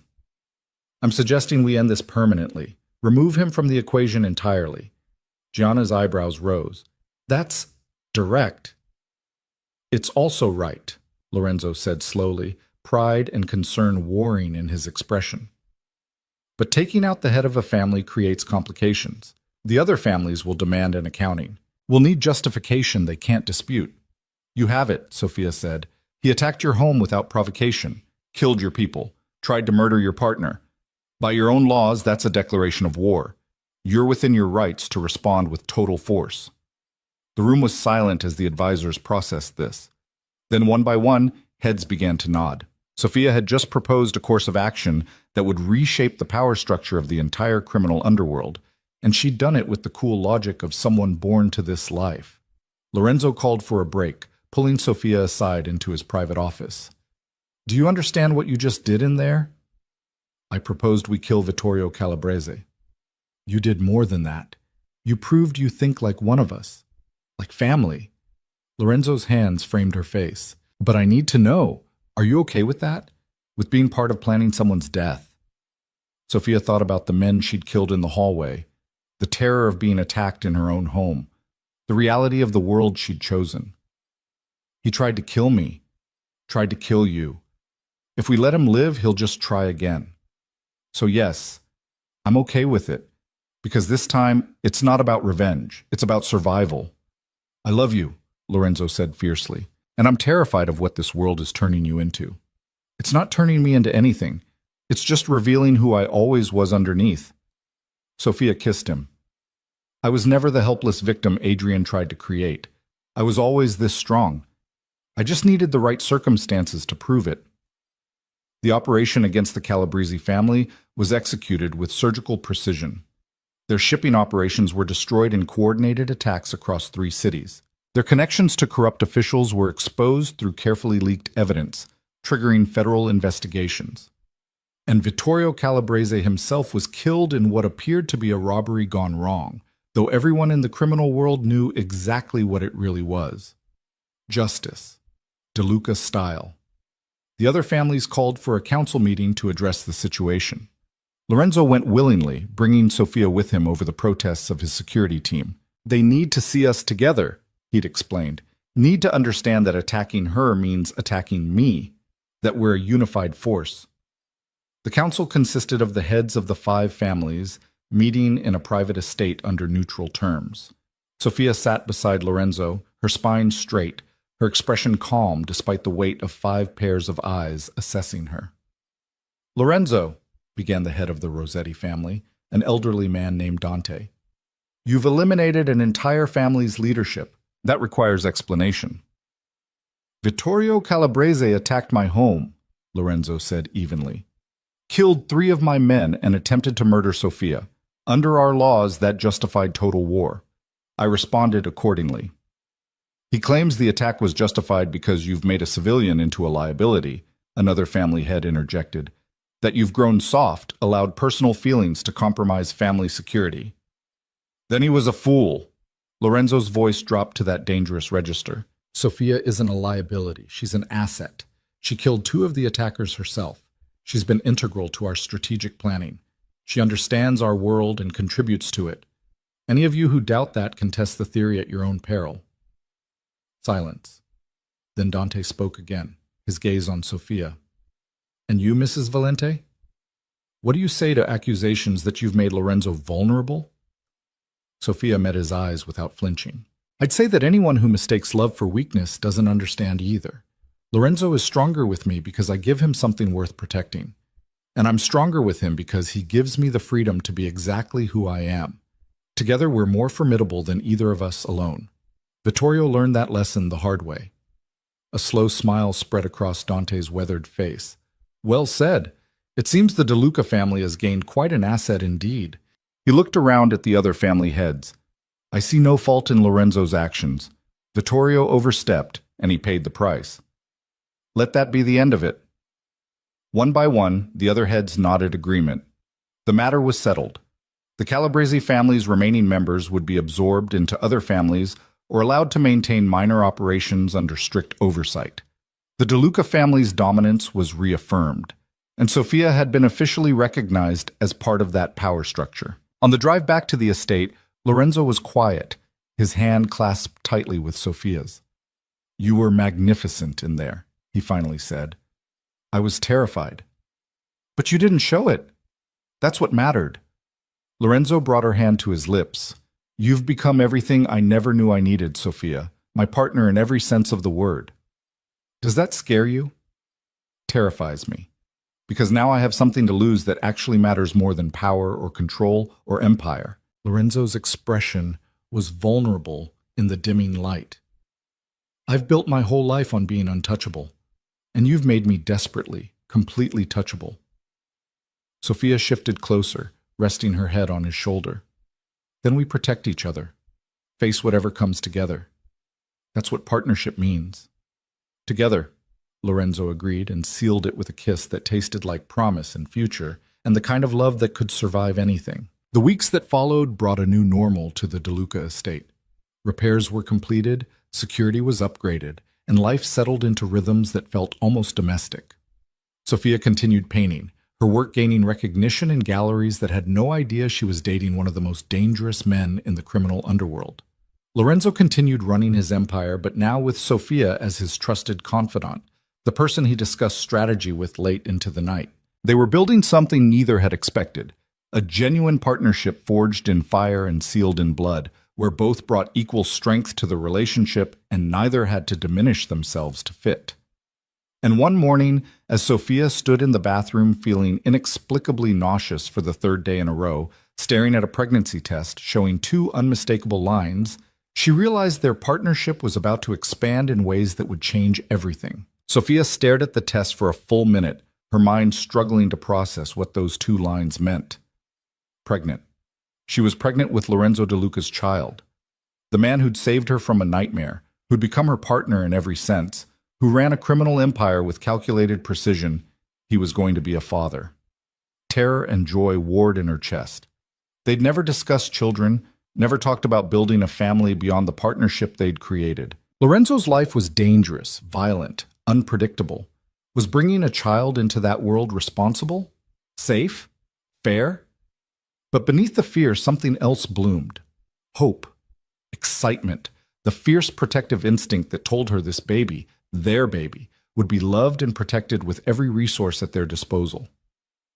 Sophia hid the test in her purse and spent the day trying to figure out how to tell him. Lorenzo was in back-to-back meetings all afternoon, handling some complicated territory negotiation with the Rossetti family. She painted to distract herself, but her brushstrokes were erratic, her concentration shot. Maria found her in the courtyard around 3, staring at a canvas she'd barely touched. "You look pale," the older woman observed, concern creasing her features. "Are you feeling all right?"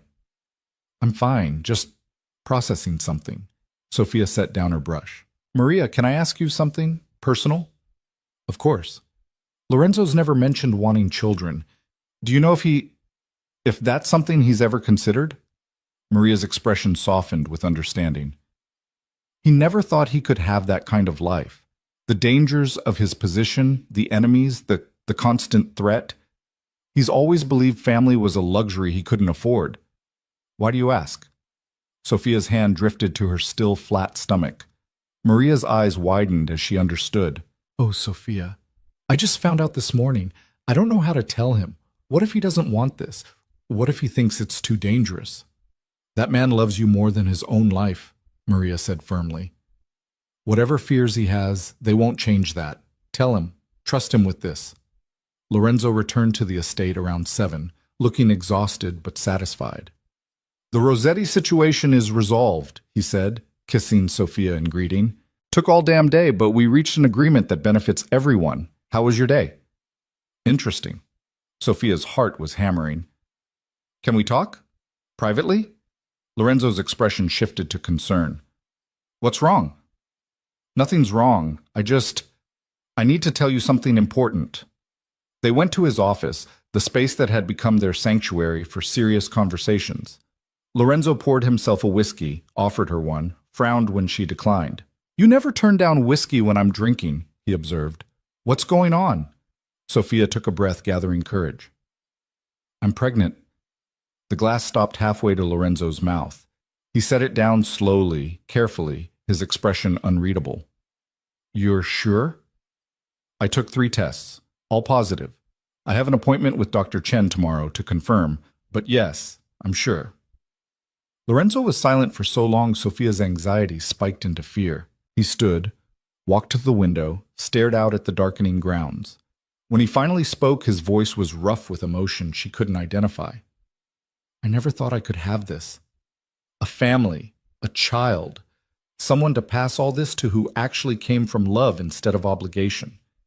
He turned to face her, and Sophia saw tears in his eyes. "I'm terrified, Sophia. Terrified of what my world means for our baby. Terrified I'll fail as a father the way I've failed at so many other things." Sophia crossed to him, taking his hands. "You won't fail.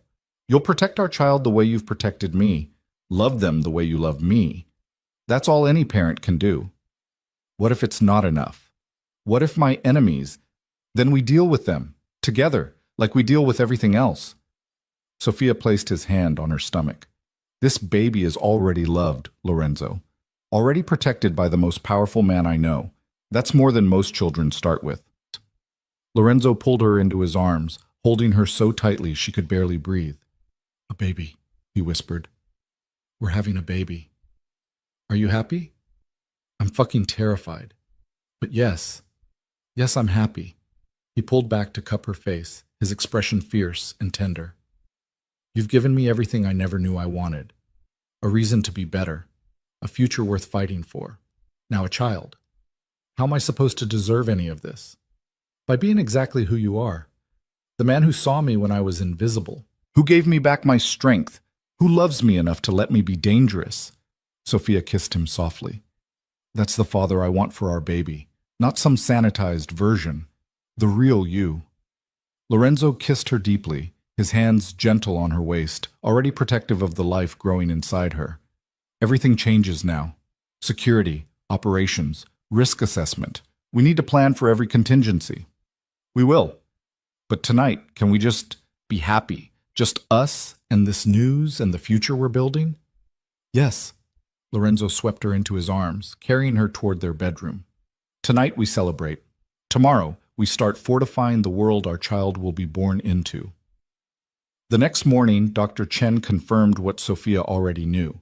8 weeks pregnant, everything progressing normally, due date in early spring. Lorenzo sat beside Sophia during the appointment, holding her hand, asking detailed questions about every aspect of the pregnancy with the same intense focus he applied to business negotiations. I want the best prenatal care available, he told Dr. Chen. Whatever she needs, wherever she needs to go, cost is irrelevant. Lorenzo, Sophia said, amused despite herself. I'm pregnant, not made of glass. You're carrying my child. That makes you more precious than anything else in my world. Lorenzo's expression was dead serious. Humor me, Dr. Chen smiled. I'll put together a comprehensive care plan. But Sophia's healthy and strong. With proper monitoring, there's no reason to expect complications. As they left the medical building, Lorenzo's security details surrounding them in tighter formation than usual, Sophia noticed the way people's eyes tracked them. Word was spreading fast. Lorenzo De Luca's woman was pregnant. The implications rippled through the criminal underworld like seismic waves. We need to tell the family, Lorenzo said as they drove back to the estate. Before rumors start spreading, I want them to hear it from us. That evening, Lorenzo called an emergency family meeting. The main dining room filled with cousins, advisors, senior members, everyone wondering what crisis had prompted the summons. Sophia stood beside Lorenzo at the head of the table, her spine straight, ready for whatever reaction came. Thank you for coming on short notice, Lorenzo began. I have news that affects the entire family's future. Sophia is pregnant with my child. The silence lasted exactly 3 seconds. Then Gianna started clapping, and within moments the entire room erupted in congratulations. People crowded around them, offering blessings and promises of protection, treating the baby like it already belonged to all of them. This is incredible, Gianna said, hugging Sophia. A new generation. Proof that this family has a future beyond just business and territory. Dante Rossetti, who'd been invited as a gesture of respect between families, raised his glass. To Lorenzo and Sophia, may your child inherit the best of both of you and lead this family into prosperity. Everyone drank to that, and Sophia felt the weight of their expectations, their hopes. This baby wasn't just hers and Lorenzo's, it belonged to an entire empire. Later that night, alone in their bedroom, Sophia voiced the fear she'd been carrying. What if I can't do this? Be a mother in your world. Raise a child surrounded by danger. Lorenzo pulled her close, his hand resting on her stomach. You killed 2 armed men to protect yourself. You stood before the 5 families and proved you belonged there. You've transformed from invisible wife to undeniable force in less than a year. If anyone can raise a child in this world and keep them safe, it's you. We've never talked about what kind of life we want for our baby, whether we want them in the family business or protected from it. That's their choice to make when they're old enough, Lorenzo said firmly. But until then, we give them everything. Love, security, options. We don't force them into this life, but we don't hide it from them either. We raise them honest about who we are and let them decide who they want to be. Sophia turned in his arms, studying his face. You've thought about this. I've thought about nothing else since you told me. This baby changes everything, Sophia. My priorities, my legacy, my definition of success. It's not about power anymore. It's about building something that lasts beyond me, beyond us. I love you, Sophia whispered. I love you both. Lorenzo's hand pressed gently against her stomach. More than I thought I could love anything. The pregnancy progressed smoothly through fall and into winter. Sophia's body changed, her belly growing round with their child, and Lorenzo became almost comically protective. He rearranged his entire schedule to attend every doctor's appointment. He hired additional security. He had the guest house completely renovated with a nursery that looked like something from a magazine. You're going overboard, Sophia laughed, watching him debate between 2 nearly identical cribs. I'm preparing appropriately, Lorenzo corrected. Our child deserves the best. Our child needs parents who aren't insane with anxiety. Pick the crib on the left and let's focus on more important things. But despite the joy, tension simmered beneath the surface. The criminal underworld was never truly at peace, and Lorenzo's enemies hadn't forgotten about Sofia or the power she represented. Threats came periodically: anonymous warnings, suspicious activity near the estate, intelligence about rivals discussing whether a pregnant woman made Lorenzo more cautious or more dangerous. The answer was definitively the latter. When a small-time operation tried to kidnap Sofia during a gallery showing of her artwork, Lorenzo's response was swift and brutal. The entire organization was dismantled within 48 hours, its leaders vanishing in ways that made the other families take notice. "You can't kill everyone who looks at me wrong," Sofia said after the incident, despite being shaken by how close the attempt had come. "Watch me," Lorenzo replied, his voice cold steel. "You and our baby are the line no one crosses, ever. That message needs to be crystal clear." Sofia understood his fear. She felt it too, the vulnerability of carrying something so precious in a world so dangerous. But she also trusted Lorenzo's ability to protect them, trusted the fortress he'd built around their lives. As winter deepened and her due date approached, Sofia found herself reflecting on the transformation her life had undergone. A year ago, she'd been trapped in a fog of Adrian's making, invisible and controlled, slowly disappearing. Now, she was a recognized force in the criminal underworld, an artist with a growing reputation, a woman preparing to become a mother with the most powerful man she'd ever known. "Do you ever regret it?" she asked Lorenzo one snowy evening as they sat in front of the fireplace, her feet in his lap while he massaged them. "Choosing me? Getting involved with all my drama?" Lorenzo looked at her like she'd lost her mind. "Regret you? Sofia, you're the best decision I've ever made. You gave me a reason to be more than just the Dawn, more than just power and control. You made me human again." "Even with all the complications? The danger?" "Especially with those." Lorenzo's hand moved to her swollen belly, feeling their baby kick. "This, you, our child, the life we're building. This is what matters. Everything else is just logistics." The baby arrived on a bright March morning, 2 weeks early but healthy and perfect. Sofia's labor was long and difficult, and Lorenzo stayed by her side the entire time, holding her hand, talking her through contractions, looking more terrified than she'd ever seen him face down armed enemies. When their daughter finally entered the world, tiny and screaming and absolutely perfect, Lorenzo cried openly. "She's beautiful," he whispered, cradling the baby with practiced gentleness that shouldn't have been possible from hands that had dealt so much violence. "She's perfect." "What should we name her?" Sofia asked, exhausted and elated. Lorenzo looked down at his daughter, then at Sofia, his expression full of wonder. "Elena, after my mother. She was the strongest woman I knew before you." "Elena DeLuca." Sofia smiled. "It's perfect." The family descended on the hospital within hours, security turning an entire floor into a fortress. Gianna brought flowers.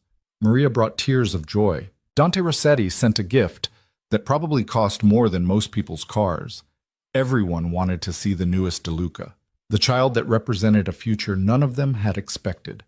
But when visiting hours ended and it was just the three of them, Lorenzo, Sofia, and baby Elena, the reality settled over them like a blanket. "We made this," Lorenzo said softly, watching Elena sleep in Sofia's arms. "Something good and pure out of all the darkness." "She's going to change everything," Sofia said. "Already has." "Good. Let her change it. Let her make us better." Lorenzo kissed Sofia's forehead, then Elena's. "I spent 45 years thinking I couldn't have this.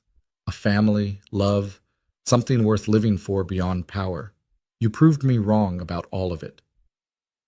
They brought Elena home to the estate a few days later, and life reorganized itself around this tiny, demanding creature. Lorenzo, who'd terrified grown men with a look, became putty in his daughter's hands.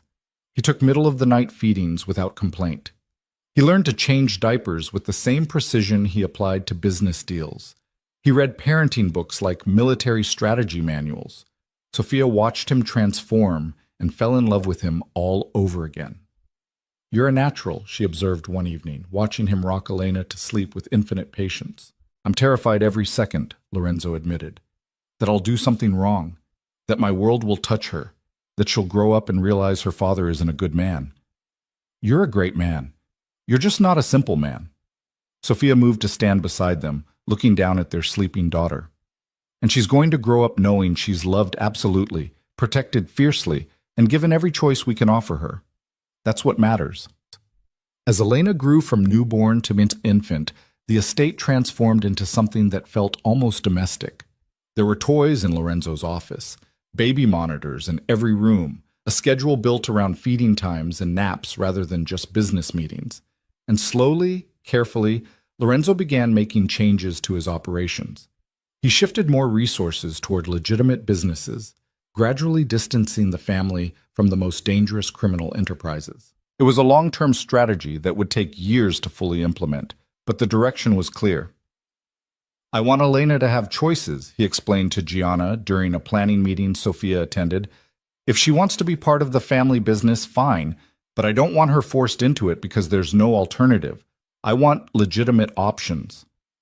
That's a major strategic shift, Gianna noted. Some of the family won't like it. Then they can adjust or leave. Lorenzo's tone left no room for argument. My daughter's future is more important than tradition. The family did adjust. Slowly at first, then with growing enthusiasm as they saw the benefits. Legitimate businesses were more stable, less risky, easier to pass to the next generation. The criminal elements remained.